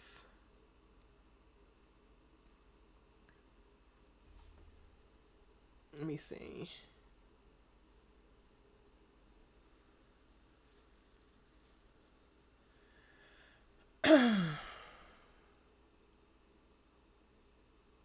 Not put her with Wade. Jada Campbell says she's gonna come back with somebody. I'm gonna come back to the homecoming questions. I'm sticking right now with like the Olivia story arc questions and what I just gave y'all and what y'all think about that. Sandrika says yes. CJ Harris says I agree with you. Dominic Child says I want to see her realize she's not the main character from her experiences in London and how it is out there. Yeah, exactly. Alexandria says yes, have Olivia actually grow up. That's what I would do with her. Yeah. Okay, so y'all get it. It's not like too meta and too crazy.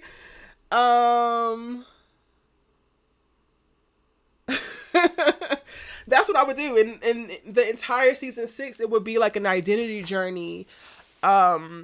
And it would still have so many elements of like her disposition that she had before, but it'll be less external and more internal. So she'll stop blaming other people and start blaming herself. Not that she's at fault for whatever, but like she'll start to question herself more versus questioning everybody else. And she won't have so much of a stance of like she's better than everybody and she already knows, because she would have been exposed to things that she had no idea about. And it's like, well, damn, I don't know as much as I think I know. I think that's a very real thing for people to experience. And I would love to see her go through it. And then in like coming back, she's still expensive, but then quickly realizing that she can't do that. Like, and shedding her old life that includes shedding Spencer. And then maybe there's a girl that she connects with, and then she starts to explore, you know, other feelings, because the Olivia character initially from season 1, episode 1, the original pilot, was supposed to be bisexual. And Samantha has, you know, said that she is bisexual. So I think that that could be very, very interesting.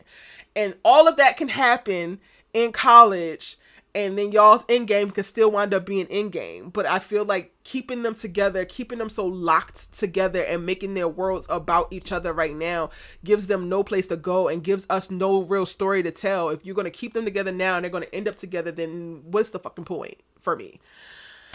So yeah, that's what I would do with her character in season 6 and honestly going into season 7. And I think that could like, that could like redeem her in so many ways for me and just have me rooting for her again and caring again. Okay. Dominic said that Shari had a good question for me. Let me scroll up. Dominic, I think that you can pin comments. So like if you see a really good question, pin it for me so that I won't miss it. Shari says, Erica, do you think it's a chance they'll up any of the reoccurring characters from last season on Homecoming, like Lando and or Gabby? Child. I think there's a chance, but I think I don't care about it. I think that they could do it, but it would be I feel like it would be the worst thing for them to do because we don't care. And I'm trying to envision a world where they actually make us care more. Like, Kofi, I love you. But JR and Gabby give aesthetically. That's it. It's not a ton to their story for you to like sink your teeth into, right? So I don't know if seeing more of Gabby is going to do anything but make me feel like I'm getting more fluff. Now, don't get me wrong, the little beats of like, you know, her pushing back about the, you know, misogynistic granddaddy and like making JRC whatever, cool. And then, you know, JR, you know, being sick now and like her maybe having to nurse him to help. But like they just have not established JR as a strong enough character to like slide in and like carry more of the story for me to care enough. Like this season will probably be the season where they could maybe transition it to get to a point where I care. Maybe season 4 I care about him as a main character. But they just to pop up and just start giving us more. I'm just kind of like... Mm-hmm. So I don't know. They need to work out something with Peyton so that he could fade to black a little bit better. Because this is not going to work for me. I definitely could see them upping them. But again, I don't know if I would care enough. And the interesting thing is, this is something I learned on the picket lines. The guy who plays Lando was originally cast for another CW show because I was picketing and bike riding with one of the writers for that show. But he basically, they couldn't get his like green card in time for them to start production. And that's how he ended up on Homecoming because they wanted him for something else. But the timing didn't line up to get him over here and have all his papers and stuff cleared. So then he took the role on Homecoming. So I said that because maybe they could find more for him to do. But it also, when that person told me this, I was like, well, that makes sense because he's kind of just floating. Like, he doesn't have really a strong, nothing really happening. And now I can see that he was like kind of like an arbitrary addition. Or maybe the character was always meant to be there, but the character was supposed to be less, but they had already wanted him for more. I don't know. So, yeah. Dominic, I thought, not us being intellectual having the discussion. I can't.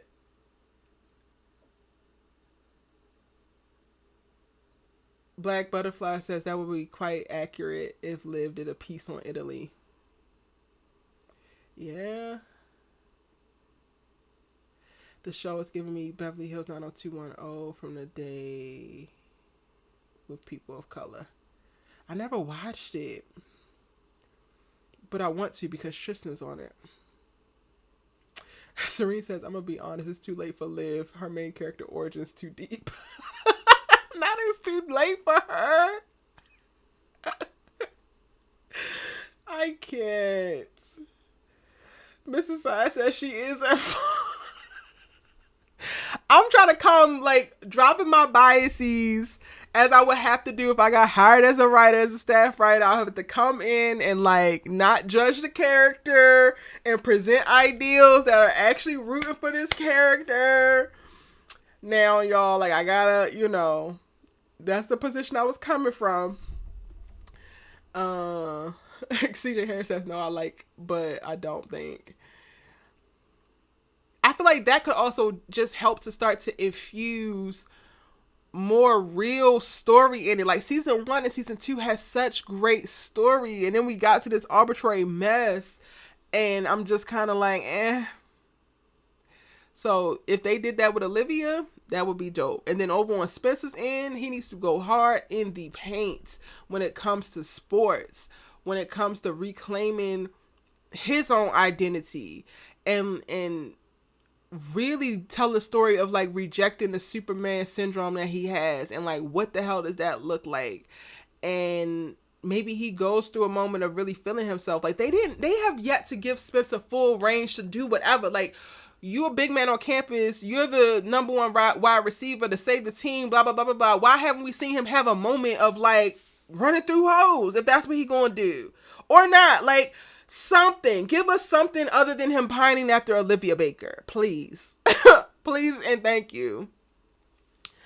Simone to choose tennis and academics. What do you think about Simone the hypocrite and Nate? Okay, I'm not on Homecoming yet, but I'm gonna come back to those. Any other All-American questions before we go over to Homecoming? Because I know I gotta scroll up. There's a couple people who said stuff about Homecoming. John said, I thought we don't mention that certain character.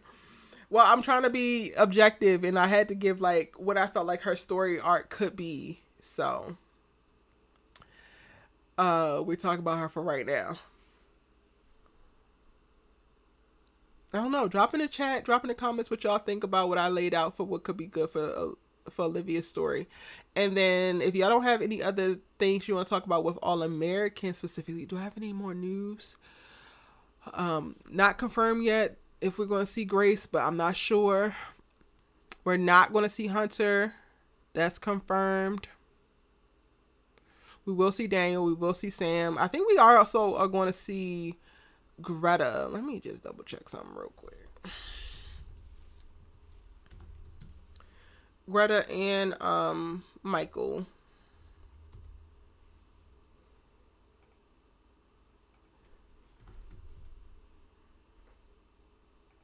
I personally want Cody to go ahead and exit, but I don't think that he's exiting. And also, specifically just news for them, they are back in production. They already I've seen a couple casting calls for football players that Michael put up from their official casting people. So they're looking for guys to fill out their football team. And if there's no other All-American questions,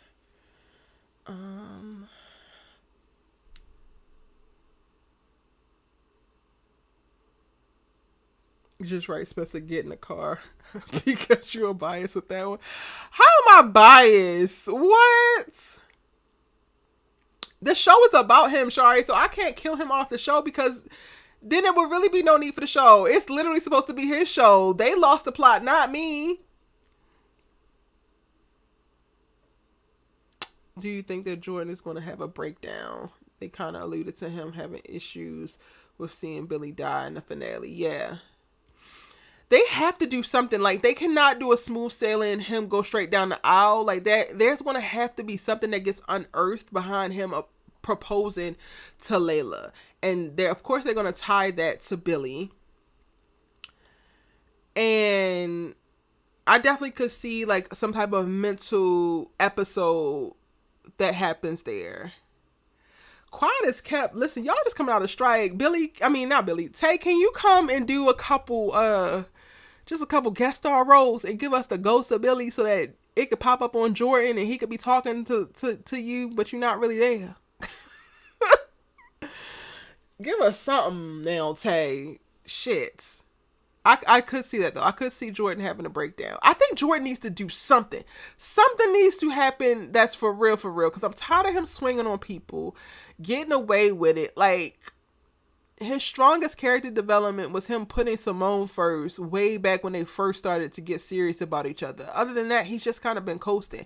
He is well overdue for something to happen to shake up his world and to change how he sees life.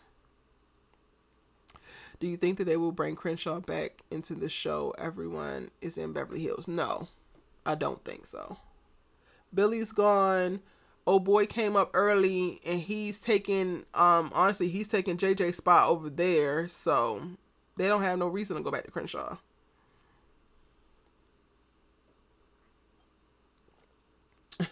Serene says, I want Jordan to leave Layla alone so her real love could come back. Hello.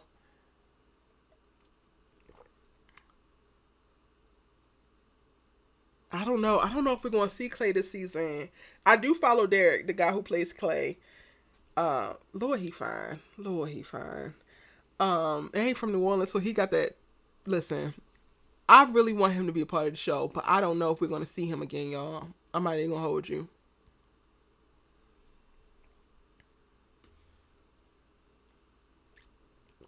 Spencer used to go so hard for Crenshaw. You right, Kimberly Felder, until they started making him go so hard for Olivia.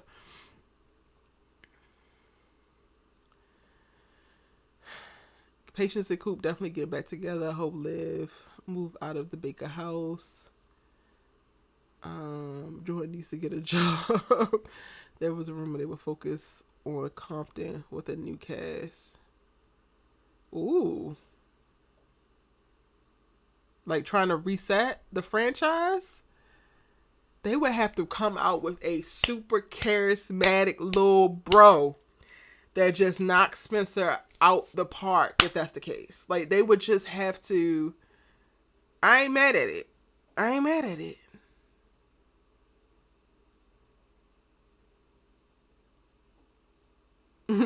The Lawrence Report says more screen time for our boy Jabari now that JJ gone. Yes.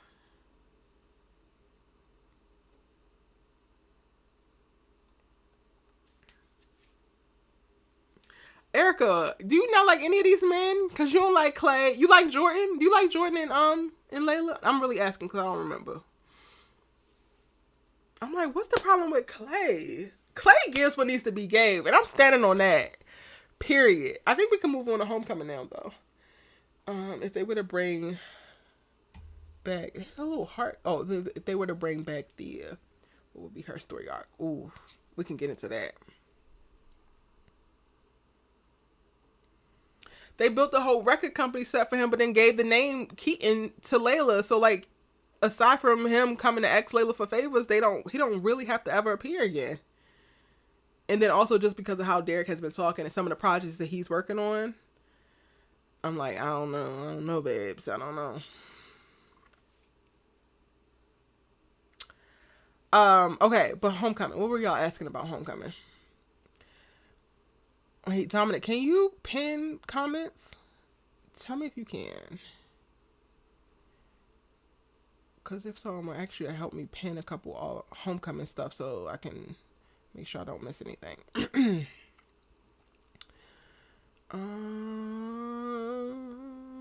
I scroll too far?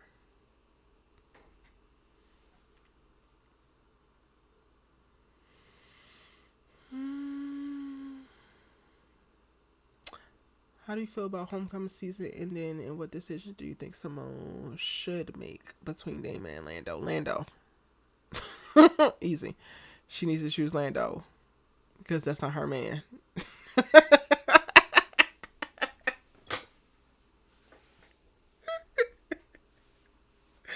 Oh, I've been so far away from this for so long. I'm just now getting like flashbacks of when I say certain things and what that's going to mean for some people. But Lando, Damon is not Simone's man. He's just not. He thinks that she is, that he thinks that he's her man. She thinks that he's her man, but the universe is not saying that. It's in disagreements. Y'all are in misalignment. Simone, this is not your man. At least this is not your man right now because you're not ready for his ass. You're selfish, baby. And you know what? We all go through selfish seasons. We all make decisions that we don't necessarily always agree with, and that's fine. Choose Lando, please. For all of our sakes. Please choose Lando. The writers messed up Dia for sure. They rushed Dia up out of there. When if they really wanted this whole Simone and Damon thing to happen, they could have let Dia cook more, and it would have been way more impactful for when they did do this.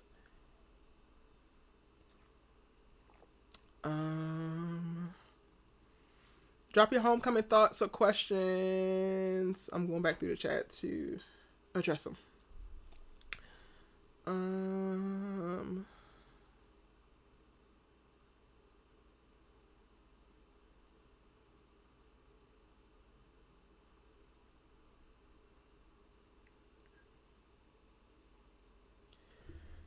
Kimberly Felder says, I still think they're going to center the show around her being Olivia and the relationship. And it will be a slow march to the death of the show because that is not even a cool story to tell anymore. I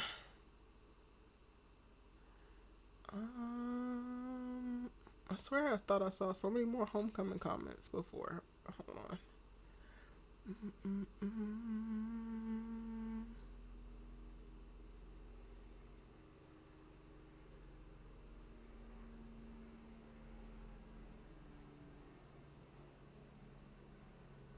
Bucket with your girl says Simone needs to choose tennis and academics. I agree. So if she gets the option to not choose anybody, then I would love for her to do that. But it's clear at the very end they do have her choosing somebody, and I'm just hoping that somebody's going to be Lando.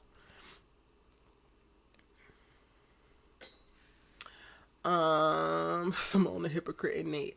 I would love if they expand Nate's role next season and like give us more story for them. Sando and the bando. Where's Shanoa when we need her? Yes.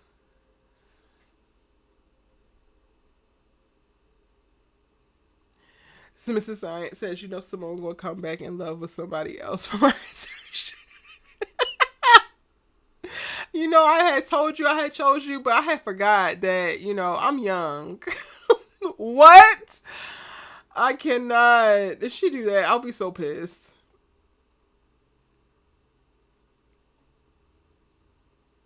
Serene says, I'm still on the salt boat waiting for Spencer to come back to his true mature love. Nah, I missed that. Can't believe I missed that. I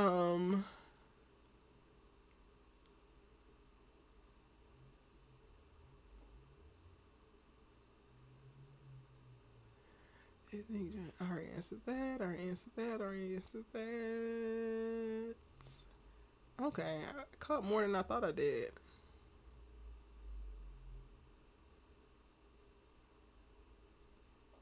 Or maybe I didn't scroll up enough.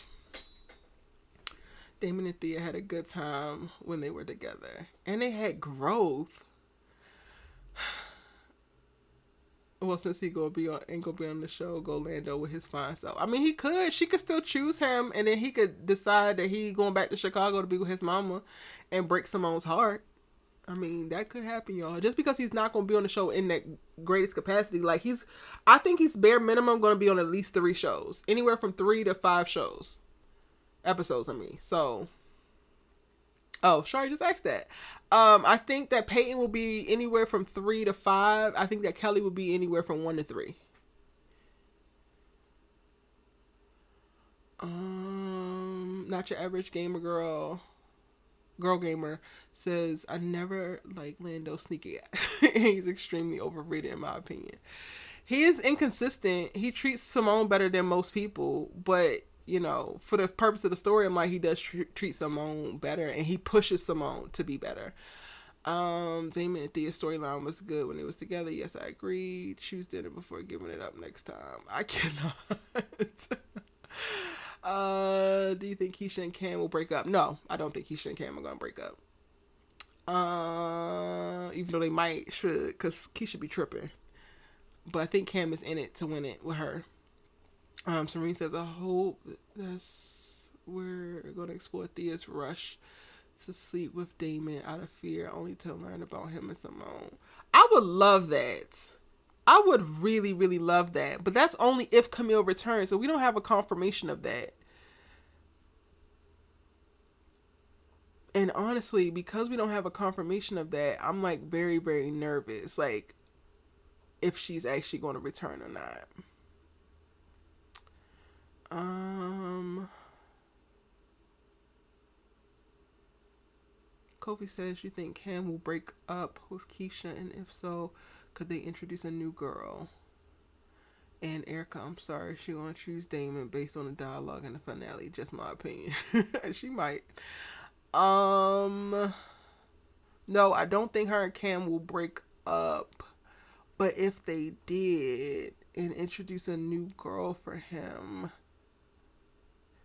if they do, and I love Camille, so I don't want her to be replaced.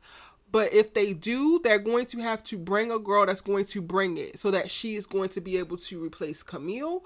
She's going to be able to upstage Simone and make Keisha uncomfortable. Like, she's going to have to be a disruptive force. Like, they're not going to be able to bring a Gabby in, a nice little sweet girl with a pretty look and a little bit of bite to her. They're going to have to bring somebody who, like, commands attention and, like, has a lot of that, like, Thea energy. Yeah, they're going to have to bring somebody like that for Cam. If that's what they were to do. I could see that. I would actually love to write that. That would be actually fly. And if Keisha would decide to fight for him or not, would Cam decide, like, would Cam, like, struggle, like, what that would look like? I would love to see that, actually.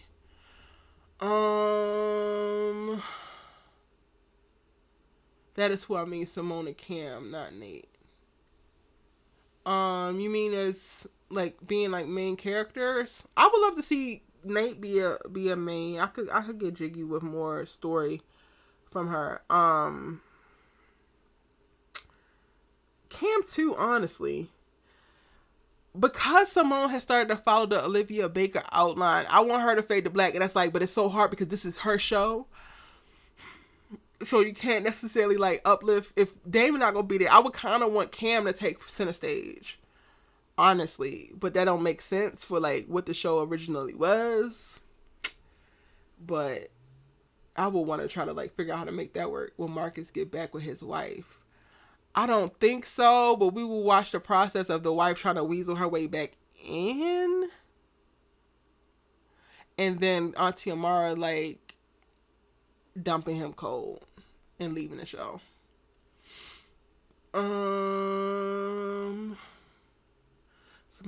John says Simone low-key ain't ish still for kissing Damon when he was hurting. Not even just kissing, child. She slept with that boy. Slept with his behind. Faye, it's not really slut shaming. It's like, you know that he's in an emotional place. And, like, go back to my lives, y'all, and you could catch, like, the take so you get a little bit more nuance to, like, where people are coming from, these specific takes. It's not saying because of her, like, whole facts why you sleep with him. It's more so like, you are the one who knows that he's emotionally reeling and this might not be the time to do this, but because you want to scratch whatever itch you got going on, you allow it to go that far when you should have been protecting him and you in that moment. So it's less about slut shaming and more about, like, be fucking for real. You're more mature and you're wiser than this, Simone. I can't believe you made that decision. CJ Harris, you agree with me, but what? Keisha don't deserve Cam. Child, she trying to play in the lose Cam Olympics. I hope Camille comes back too, because I love Thea. Like, I love Thea now. I don't think that they would recast Thea, but they could have a whole new girl come in. I think that's what Kofi was talking about. What about Corey? How many episodes you think? I'm still mad this man was married this whole time. I'm thinking about 5 for him.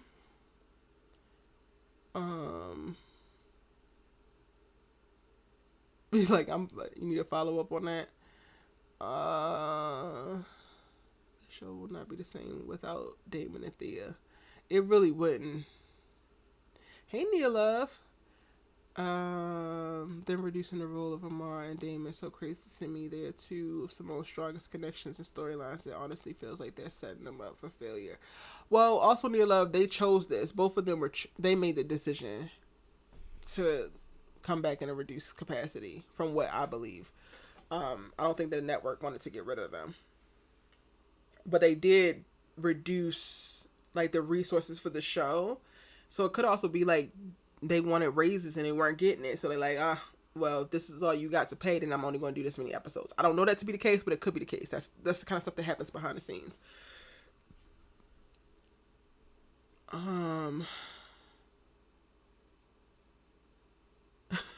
Eric James says you give up your child only to continue to play ass. Now that's slut shaming that girl. Like, not too much now. Y'all too much. Where's Shanoa? Shanoa, you gotta come and rep for your girl because I can't handle it over here. I'm at capacity, I think. Oh, you on your phone, so you can't pin. Got it. Okay, no worries. If the wife of Marcus has a child, ooh, then it would be how long have y'all been estranged? Because it has to have been a while that you kind of forgot about her. Like, did you think that y'all had gotten a divorce and you never did? Did she never sign a papers? Like, what's the deal? Do you think the AAHC can capture more people to stay on? I do.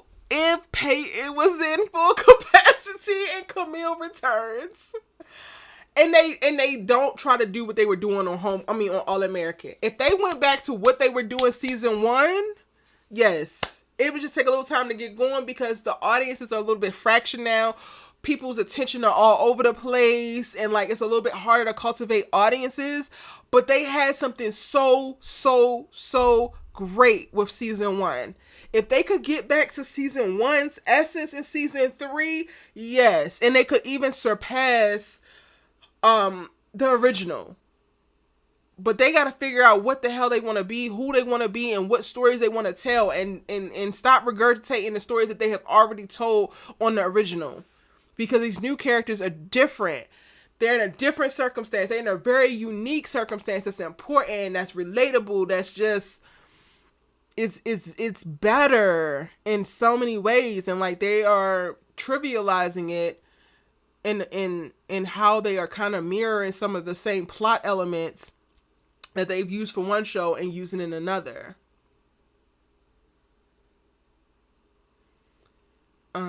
I need HC to have more drama. I love all the black cast and that everybody's fine, but I need more this next season. Yeah.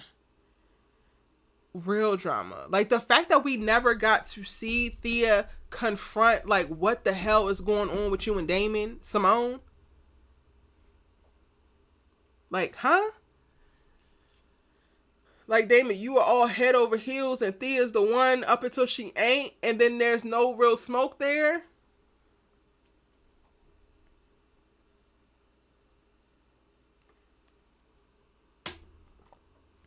Sorry, P says exactly. They're giving the same storylines but different fonts. Yes. Wait, what question? What question I got? I thought I did answer it. Type it again. I might have missed it. I thought I went through. I might not have scrolled up far enough, so I apologize. But could you retype it again so I can see it?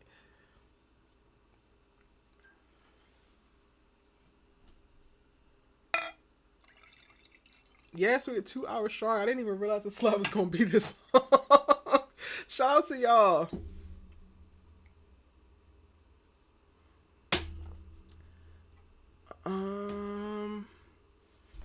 Drop your questions, drop your thoughts, drop what you feel like should happen or you want to happen. Or you mad about happening. Oh, your question was about Thea's story arc. Yes. Okay, so I really haven't thought about Thea because I haven't been wanting to get my hopes up because I really do think that Camille was exiting. But if she came back.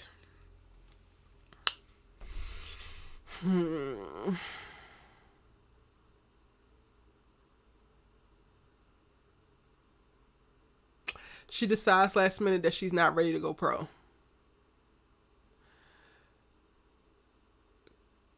Coach Lonnie says that she can't abandon the team and then come back as if nothing even changed. So she's going to have to fight her way up. So it's almost like she's a freshman again. Damn, this means that Simone would have to choose Damon. Damn it. Let me think.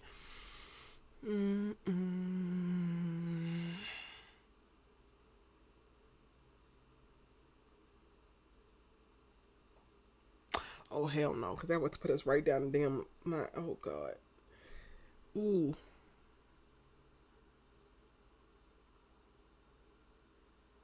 I was okay. So I'm gonna talk this out because I feel bad, like I'm hiding stuff from y'all.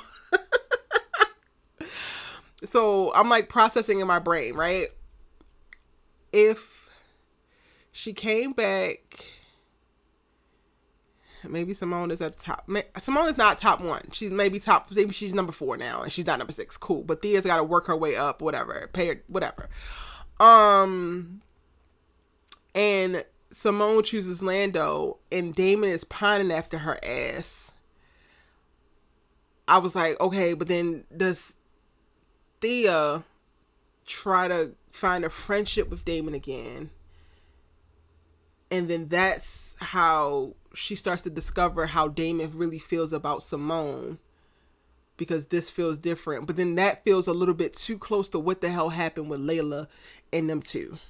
And I don't want that to happen to Thea. So now I'm like, okay, I got to go back and like, I would have to write another way because I don't like where that's going. I don't know. Like, I would really have to think about it. I would keep her at the damn school.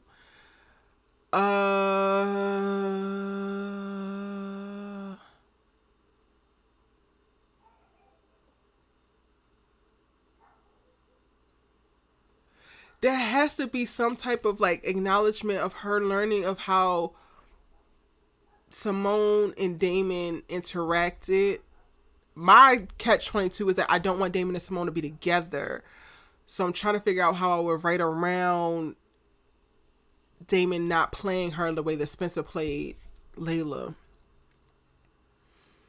So Damon and Simone would have to have some type of moment where Damon realizes that he's not really in love with Simone. They're better as friends, and that he was so emotionally charged by his daddy dying and all of the things happening that added so much extra weight to what that was. I think I would also probably sprinkle in there like Thea comes back and maybe some other guy gets interested in her, and like Damon feels a way about that. But like, I wouldn't want Damon to pursue Thea again until he was very sure that he didn't want Simone, because I wouldn't want to see that again. But I would love to see Damon compete to get Simone back. I mean, not Simone, to get Thea back. And in that state, seeing Thea even open up to another guy, and it could be Damon trying to swoop in before she gives her virginity to this guy. But like, the process of watching her open back up and like give herself fully to this college experience, she decides to swear off going pro before she graduates. Like, she's going to focus here and have this time because she can go pro anytime. She's not going to let her fear of like of the career slipping through her hands or another injury scare her from living life as it is, because there's more to life than just tennis. And then she's able to cultivate this social circle around her. Then she starts to date, and then maybe she starts to like another guy, and then that's how, okay, I love that. I'm here for that. That's what I would say. I'm sorry, I had to process it in my head. What y'all think about that?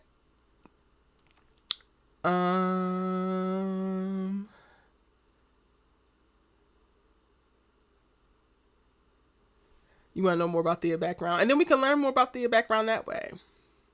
Seeing Nate and Thea like grow in their best friendship would be great. Kofi says, Erica, you still not feeling JR because my boy might be sick again fighting for his life. It's not that I'm not feeling him. I just don't feel like his story is strong enough to grab people to watch. Like, he's like an addition. Like, he's a supplemental character. Like, he's a C story. He's not an A or B story. You think they need to do any more crossovers? Honestly, I would have liked for them to do more crossovers. I feel like if they could do crossovers without All American bleeding into Homecoming and ruining it, then I would vouch for it and like really want it. But because it seems like they can't, then no. But honestly, I feel like both shows could be greatly enhanced if they were able to do it in a way that felt organic for both and could enhance both, versus like sucking the lifeblood out of one for a mediocre ass story on the other. So that's really up to them. Bucket Butcher Girl says, what elements would you add into the show that is HBCU related? I personally didn't like Um, but I know that they only could do but so much when it comes to sororities and whatnot without outing them. But I feel like the experience that Simone had didn't feel real. So I would want to see that happen again and happen differently. Not necessarily for Simone, but for somebody else. Um,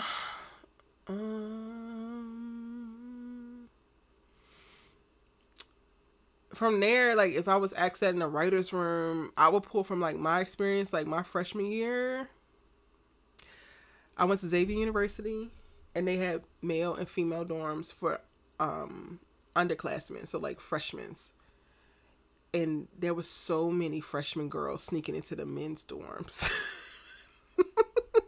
climbing through windows, getting cold. Like there's one like I feel like they need to explore all of that like the other stuff, the minutia that makes up the life that is college life. Like there was a girl I recall who was very promiscuous and like gave multiple guys crabs, or like caught crabs and like passed it to multiple guys. Like I feel like all of that's like little things that they can infuse into little drama beats that might not be with the main characters, but like is going on. So like somebody comes in contact with somebody who has something and they're like nervous, or like I don't know, everybody's in such a committed relationship, so nobody's really having one-off sex with other people like some people do in college. So it's like harder to like factor that into some of the main people. But I would like sprinkle that kind of stuff into it. I feel like they could flesh out more of the story if they just had conversations about the experience of college life. Like nobody has a problem with the cat food. I remember that being a big thing. Specifically as an athlete, like we could not eat certain things. Freshman year, I got the culture shock of my damn life because we would come into the caf and they have all of this different stuff, and I love me some pizza, but the damn people know that I play basketball and my coach is not having that, so they would not serve us. Like I think that that's little things that they could implement in there as well, because we're in season and we can't do this. Did that answer your question? I would have to think a little bit more about it, but like it would be stuff like that that I would infuse into it to add a little bit more of the HBCU culture. Well, I guess I didn't say anything that was like specific to HBCU. I only went to HBCUs, so I don't really know what's specific to like PWIs. I went to HBCU for both undergrad and for grad school. What other elements would y'all want to see? Like HBCU elements.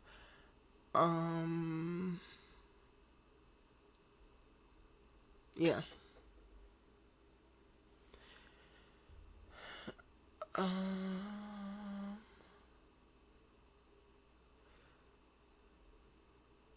Shari says, I won't understand them putting someone with Damon just to make him leave for the pros. So another long distance relationship, which will defect the purpose of breaking up Simone and Jordan. Hello. Damon and Thea were going to get back together before Damon dad died. Yeah, I definitely agree. That could have definitely happened.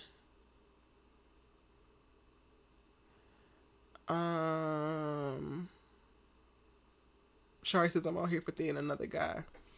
I'm here for Thea experiencing a bunch because she's been so sheltered and so focused on tennis. So like I would love to just see her commit to being in college for the next like these 3 years that she has left, and like just enjoying it.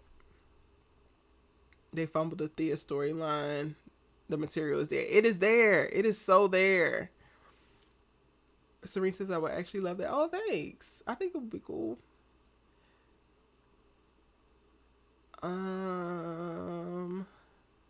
John says, not bad. It's Mrs. Something. Thea arching her forearm over Simone's. I cannot. Robert K says, I'm Damone down. Sorry. Okay, so then what you want? So once Damone happens, then what? I think this is the same thing that pops up with Olivia, because y'all don't realize that the choice, like even if that's what you aesthetically want, that choice gives you the least amount of story to tell. So like Damon and Simone get together, and then what? What is the show?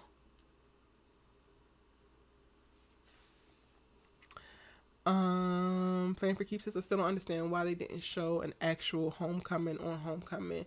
this past season would have been interesting if they got patients to come and perform.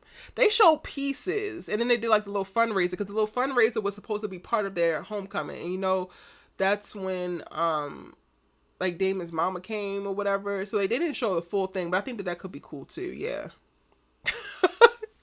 I'm just now catching up to y'all saying crabs, crabs. I'm still on crab. Listen. That's so messy and maybe trifling, but I mean, people were doing a lot. But I also went to school and to undergrad in New Orleans. Them kids got to New Orleans. They got to Xavier, baby, and they were wilding the hell out. I have never been more proud to be like a late bloomer. Like I didn't start drinking until I was in junior year. So I was very like, okay. I didn't do a bunch of things that I saw everybody else doing, because people got there and they started getting turned out quick. What if Simone chooses both? She can't, babes. She can't choose both. If the moan happens and they get engaged, have a baby, become Brinkston Legacy.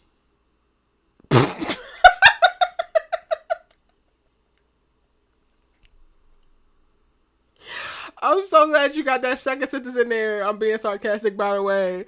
The show's over. If that's the case, that's done. That's hilarious. Kendra Harris North says, I'm Dia down. Yeah, I would definitely find a way for Dia to spin the block, but spin the block in a way that is honoring of Thea and respectful of what they had. And like Damon got to be accountable for that. Like he got to be accountable and he got to atone for it. Period.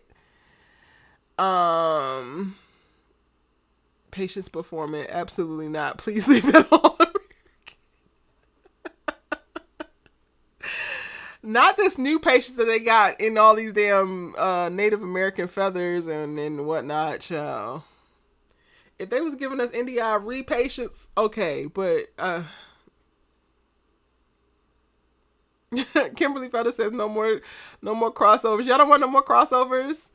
I mean, like I said, they haven't been able to do them well without sacrificing one show for the other. So I agree with no crossovers, but they seem great in like theory.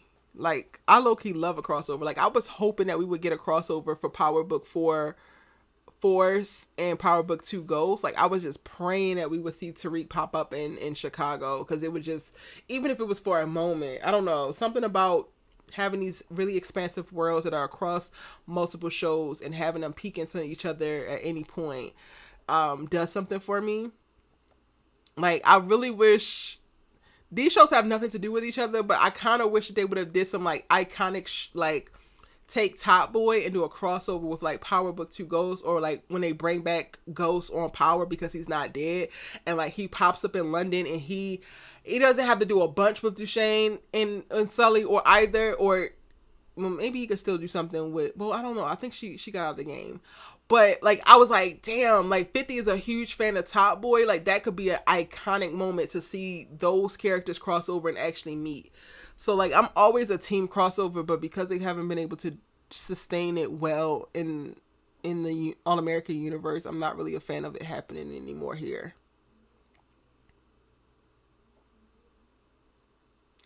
Kofi says you still think they would circle back to Amara being Simone's real mom, because I think that may be still on the table.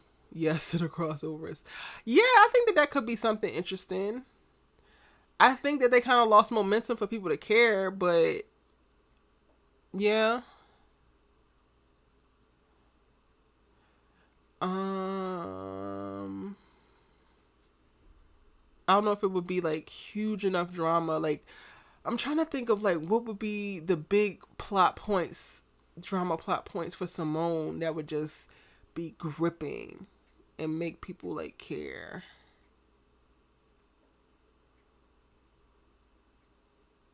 Yeah, season 2 premiere crossover was nice. Bring Cindy's a Joe Clark professor. They used to call me Crazy Joe, now they call me Batman. I love Lean On Me. I love Lean On Me so much.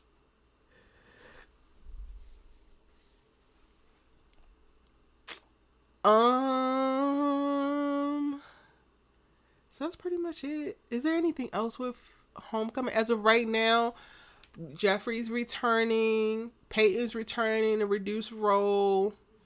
Corey's returning. Netta's returning. The guy who plays Cam is returning. Mitchell's returning. JR's returning. We don't know about Camille.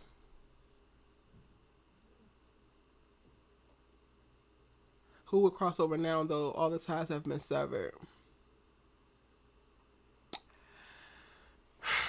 Quiet is kept. We asking. This would be. I would have to write my way out of this shit for real, for real. But quiet is kept. We choosing between Lando and Damon, and maybe Simone need to go back to Jordan. Maybe Jordan and Simone need to spin the block. That's how the crossover would happen.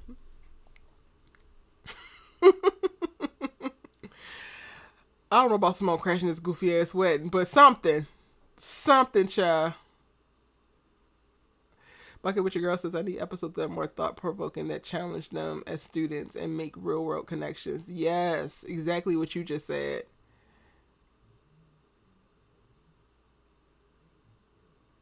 Yeah, Corey always shows up for me. I appreciate him so much.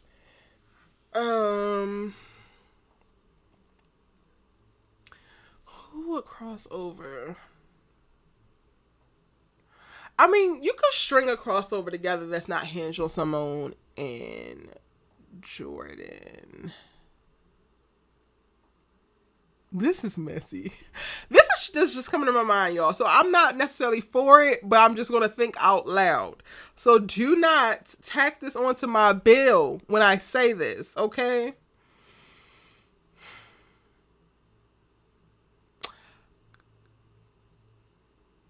Thea doesn't know the whole drama that is Olivia. So could they play at GAU and she meets Spencer? And Thea dates Spencer. That's a crossover right there.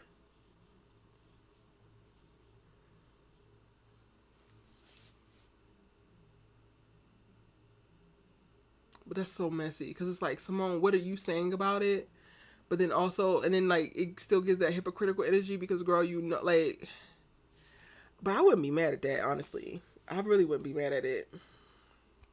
Now that I think more about it. Again, I'm thinking out loud, y'all. I'm not committed to that particular story choice, but that could be a way that a crossover happen. And they could start, not necessarily like in a relationship, but they could date. They could go out. They could enjoy each other's company.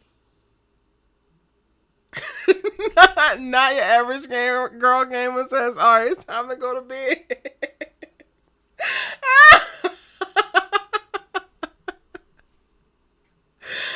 I can't. Now y'all immediately vetoing it. What's wrong with Thea and Spencer?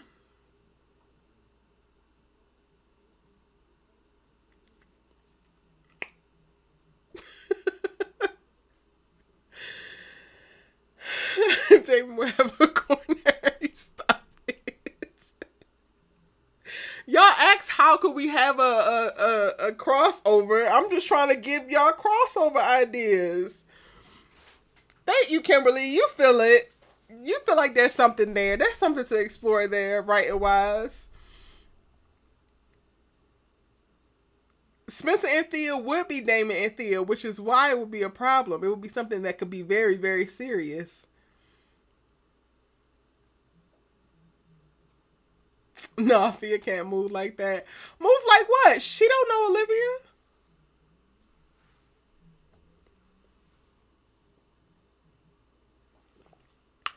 And she halfway like Simone.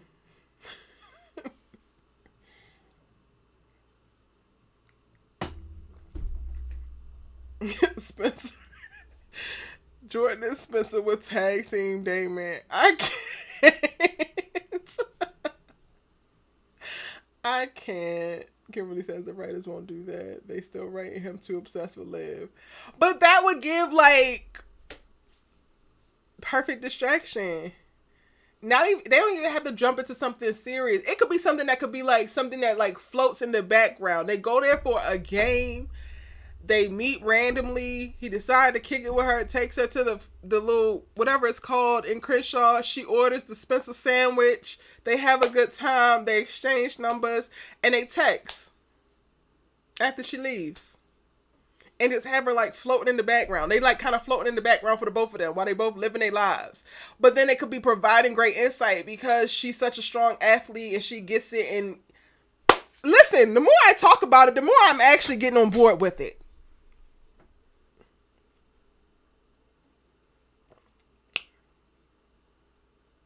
And Jordan, Jordan would have to just damn deal.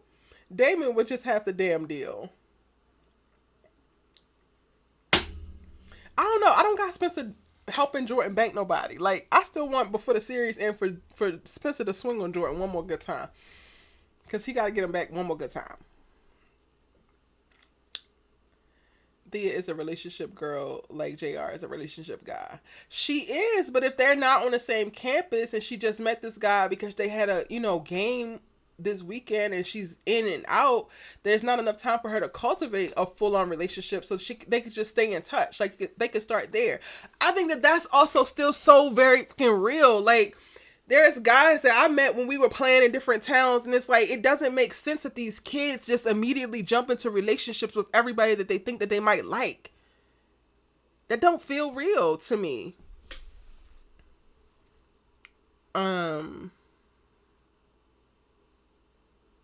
If it's Simone and Spencer conflict, green light.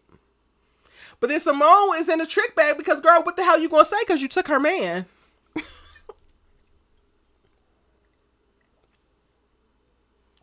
What you gonna say, Simone? What you gonna say?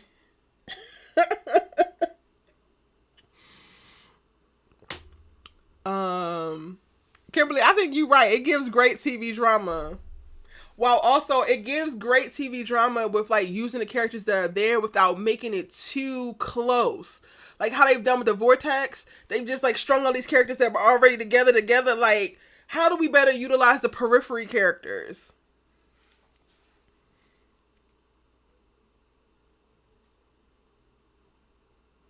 Oh, Bucket with Your Girl says, honestly, they were going to have JR and Thea be a thing before Gabby. Really? Where'd you hear that?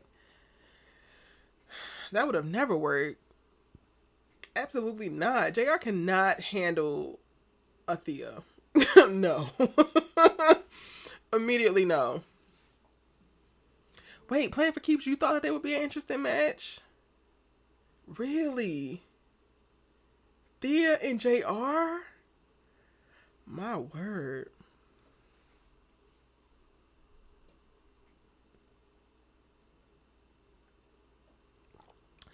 I don't know, y'all. I just pulled that idea out of my head, and it's giving a really great idea. How do we get how do we get Thea and Spencer to meet? How does it need to happen? I need them to make it happen.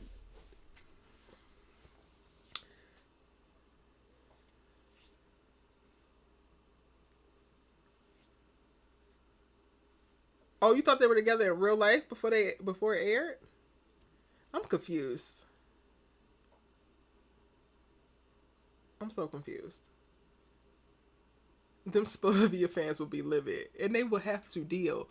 I made this note too. Like I said, that I don't see how the creatives behind the show, how they move forward creatively and save the trajectory of the show without alienating that specific subset of the audience that they have pandered to for the last 2 seasons. Like at this point, to save the show so that it does reclaim some type of longevity and can make it to season 7, 8, 9, 10. They're going to have to turn on the Olivia fans, the super stans, and do what's best for story versus pandering to them and giving them these looks that are like shallow. They're just gonna have to.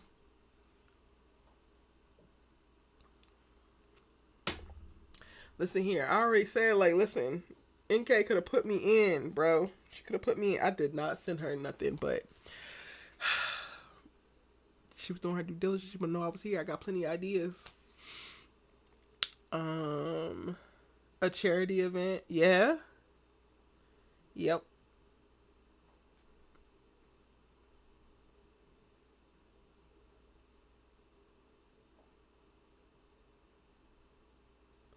Hell, Simone could be, I mean, not Simone.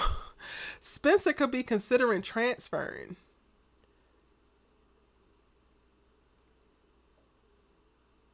for whatever school's going to, put him in a better place to get picked up. And that could be something strong for his storyline over on All American, but then he could come to Georgia to like check out Georgia State, right? Or like again, you could do a mixture of the both. Like there could be a tennis tournament happening, so Simone is also there, in like Alabama, and he's considering transferring, and it just so happened that same weekend. I'm here for it. Thea would give JR granddaddy a heart attack. She's so accomplished, and JR grandpa being misogynist. Oh yeah, literal life jump scare. Bucket with your girl says I meant just off the pilot. I thought, the writers were going to set up JR and Thea. I didn't see them interact. I don't remember them interacting in the pilot. Erica, I cannot with you. The Lawrence report says the writers have for sure pandered to Olivia in the worst way. Yeah. And again, I was like walking and like just writing notes of like my thoughts of like how I would want to articulate it. And I don't think I've ever worded it that way. And I think that that's at its core what it is. They have to abandon this agenda that they went down. And quiet as kept, like I've been watching in the shadows and like just praying that the creatives behind Swagger, if they get renewed, because it hasn't been announced yet, but praying that they don't buy into it as well, because it feels like this Olivia stand-up has like co-opted Jason Crystal. So now the creatives are seeing a bunch of like support and return in the same way they did for Olivia over for Jason Crystal, and it's like so shallow, and that show is so much deeper than that. So I'm like praying to God that the creatives behind Swagger don't decide to pander to them as well, because they seem to be the loudest. But that's a whole other conversation for a whole other day.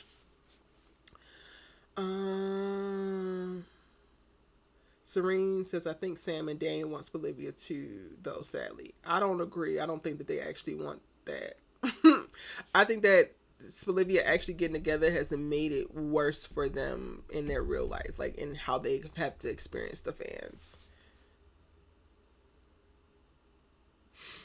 Kofi said, thank you, the Lawrence report.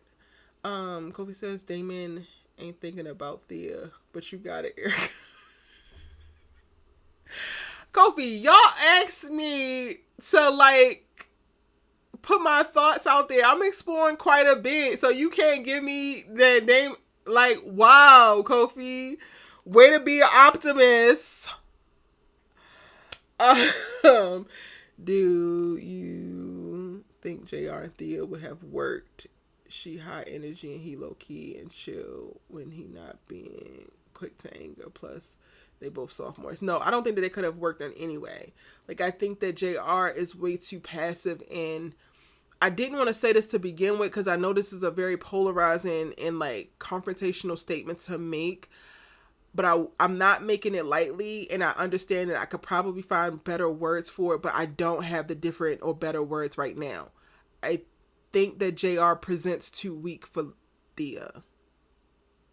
And I hate how that sounds, but I honestly don't have another word that I think accurately communicates what I feel like weak represents, because that is what JR came across as very early on. Even with his anger, like it came from a very insecure place where he basically emasculated himself. Like it was just,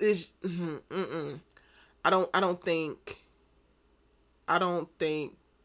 that JR would have stand a chance with a person like Thea, because Thea is way too self-confident, way too confrontational, way too sure. And in a lot of ways I identify with her in some of that regard. And when I come across people sometimes who aren't that way, it depending on what the nature of our interaction is, it can be annoying, if that makes sense. Hey, Keish. And again, I hate how it sounds, but like that's what really comes up for me. Like JR could not handle Thea. He's not strong in the ways that she would need him to be strong to be able to stand next to her and like hold his own.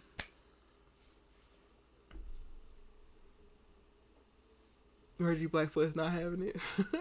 Now that's the room I'm trying to get into. Honestly, y'all, I'm like emailing people and calling people I know that know this person, know that person. I'm trying to get my ass in there if they get picked up, because Apple TV playing games with them. Kimberly Felder says the storylines of Swagger are perfectly balanced. Hopefully Reggie keeps it that way. Me too. I'm hoping that happens too. Who should play Thea's dad?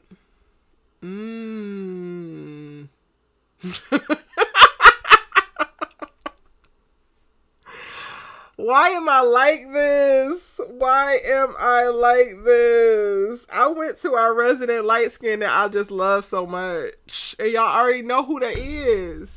Now, I don't know if he should really play her daddy, but like that's that's literally what came to mind first. And y'all already know who it is. Go ahead and say who it is. Y'all already know who it is.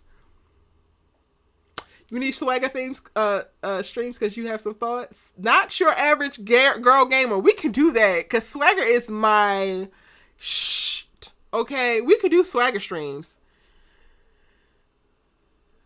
Do somebody want to tell Bucket with your girl who Thea dad should be? Just knowing Erica, because why is Erica like this?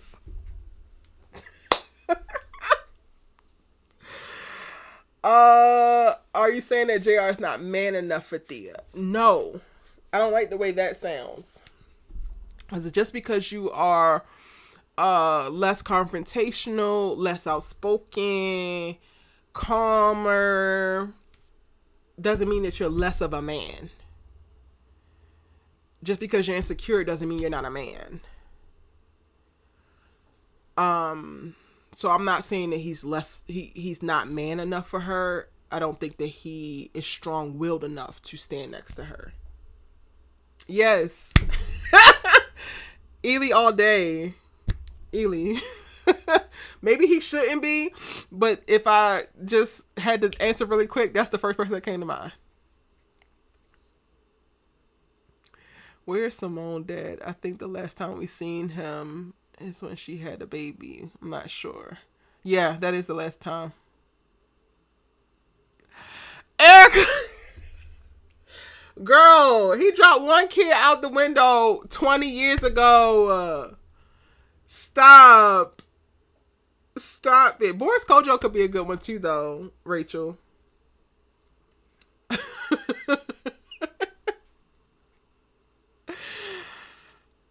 Y'all know I ride for Michael Ealy, though, so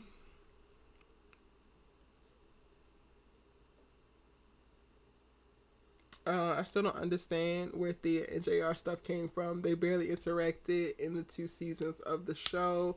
Well, Jordan and Layla didn't eat. Now they're engaged, so anything can happen. That's so real. Oh, Terrence Howard. I wouldn't mind him either, but he's supposedly like retired from acting. Terrence Howard would be good. He would be great, actually.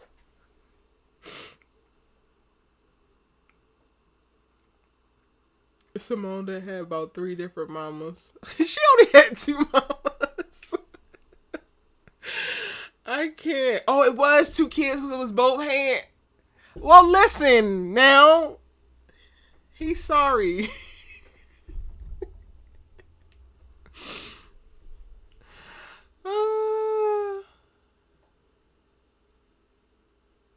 He's gonna go crazy on us. I can't. Yeah, Dominic, I miss these lives too. Y'all be cutting up. If Terrence Howard played her dad, it would be very interesting.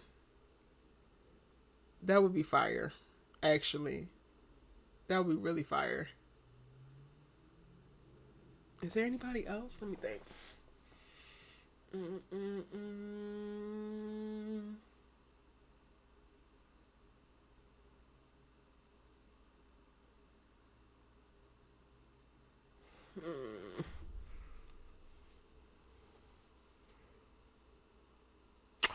I've been watching a lot of I've been rewatching Girlfriends. So the dude who played Darnell could be her dad.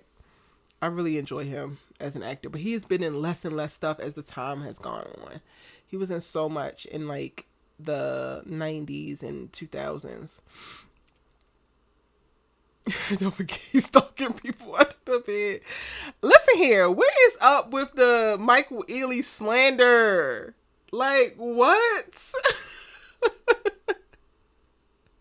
I can't. Not the Michael Ealy slander.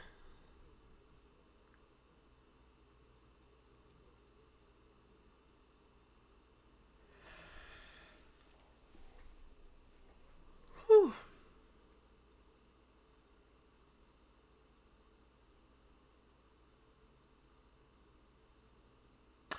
Oh, that's why you said that, Shari. I mean, bucket with your girl. You said that because just because Damon like kind of gravitated towards Simone, you assume that JR would gravitate towards the. Got it. Got it. Got it. Got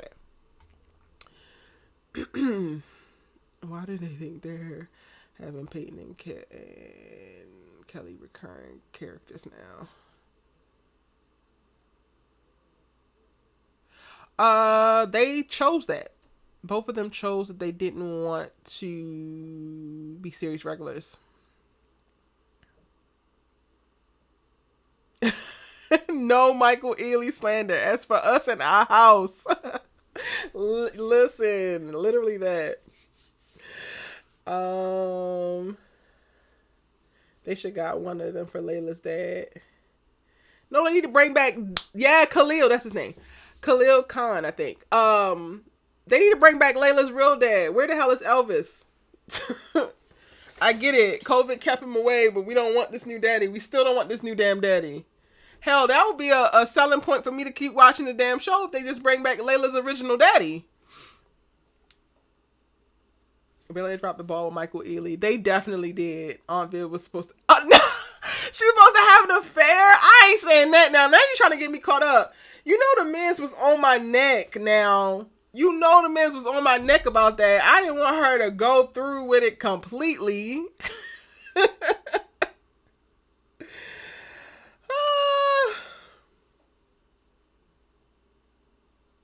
Future playlist for season 3. If you had to make one, I would have to think about that, child. I would really have to think about like songs. I would have to think.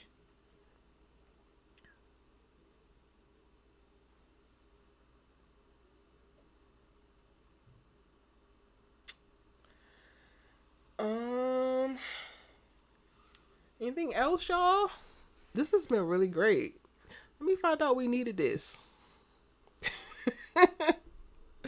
And I didn't have to overthink it too much. All I had to do was turn on the little live. If you haven't already, make sure that you like the live, y'all. Press that like button down below. If you're watching and lurking and you want to chat, you got to hit the subscribe button to be able to join my live chats. Okay, so when you are a recurring character, how many episodes do you think they're going to be in? Peyton, I think he's going to be anywhere from 3 to 6. On Tamara, I think it's going to be 1 to 3.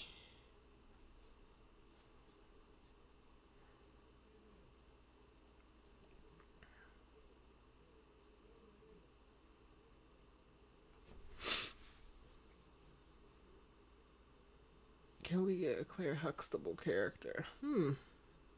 I mean, I think the closest that we have gotten to that might be Grace.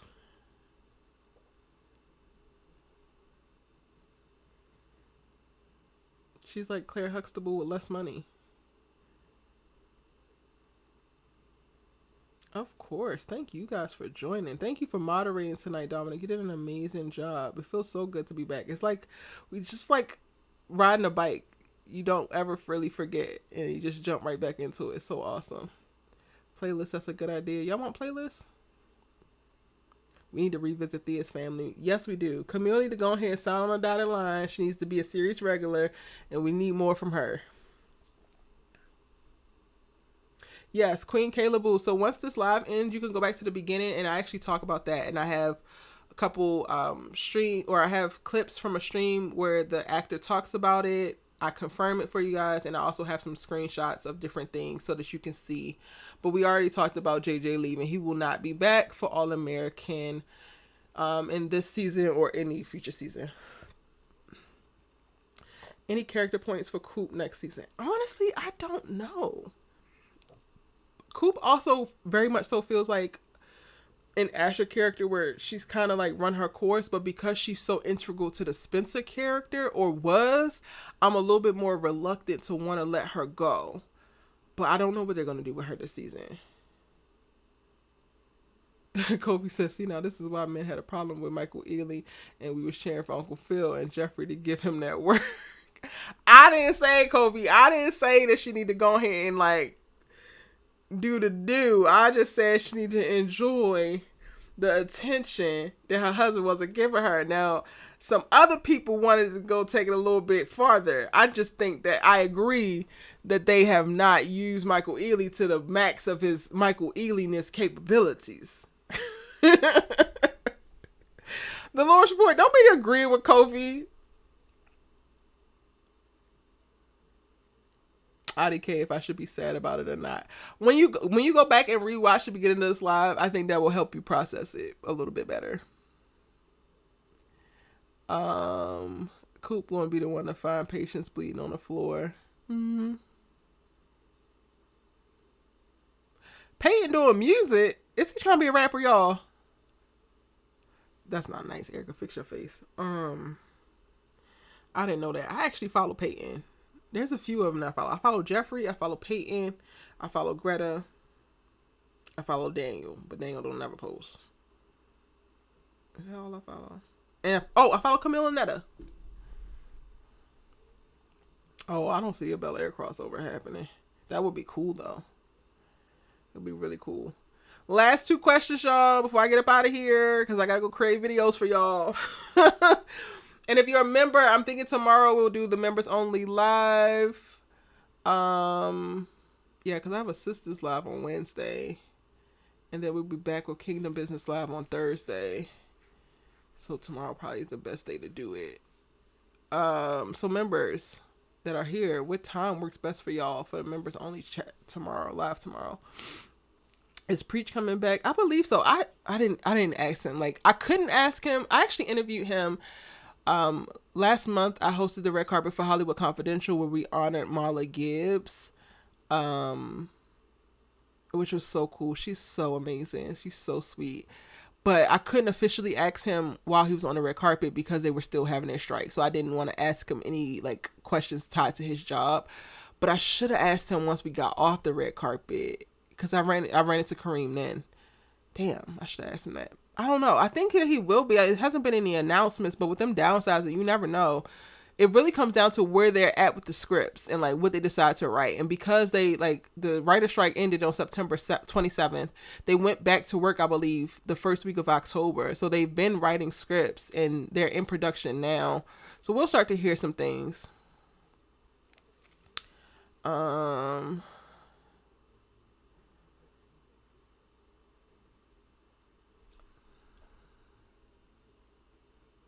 I don't even know what Preacher's storyline would be because him and Coop are also kind of like floating for me. So I would really have to think about that.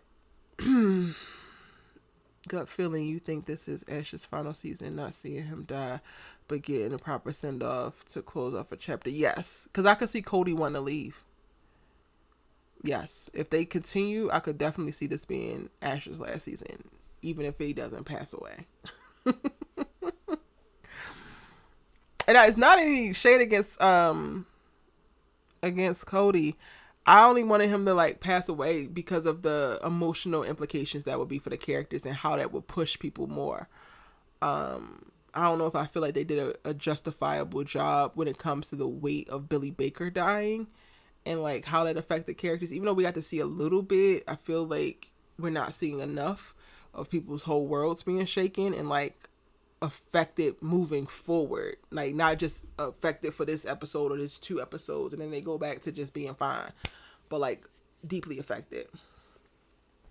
Yes, I'm working on a couple of interviews right now for various shows, not just All American. I'm working on some Kingdom Business ones.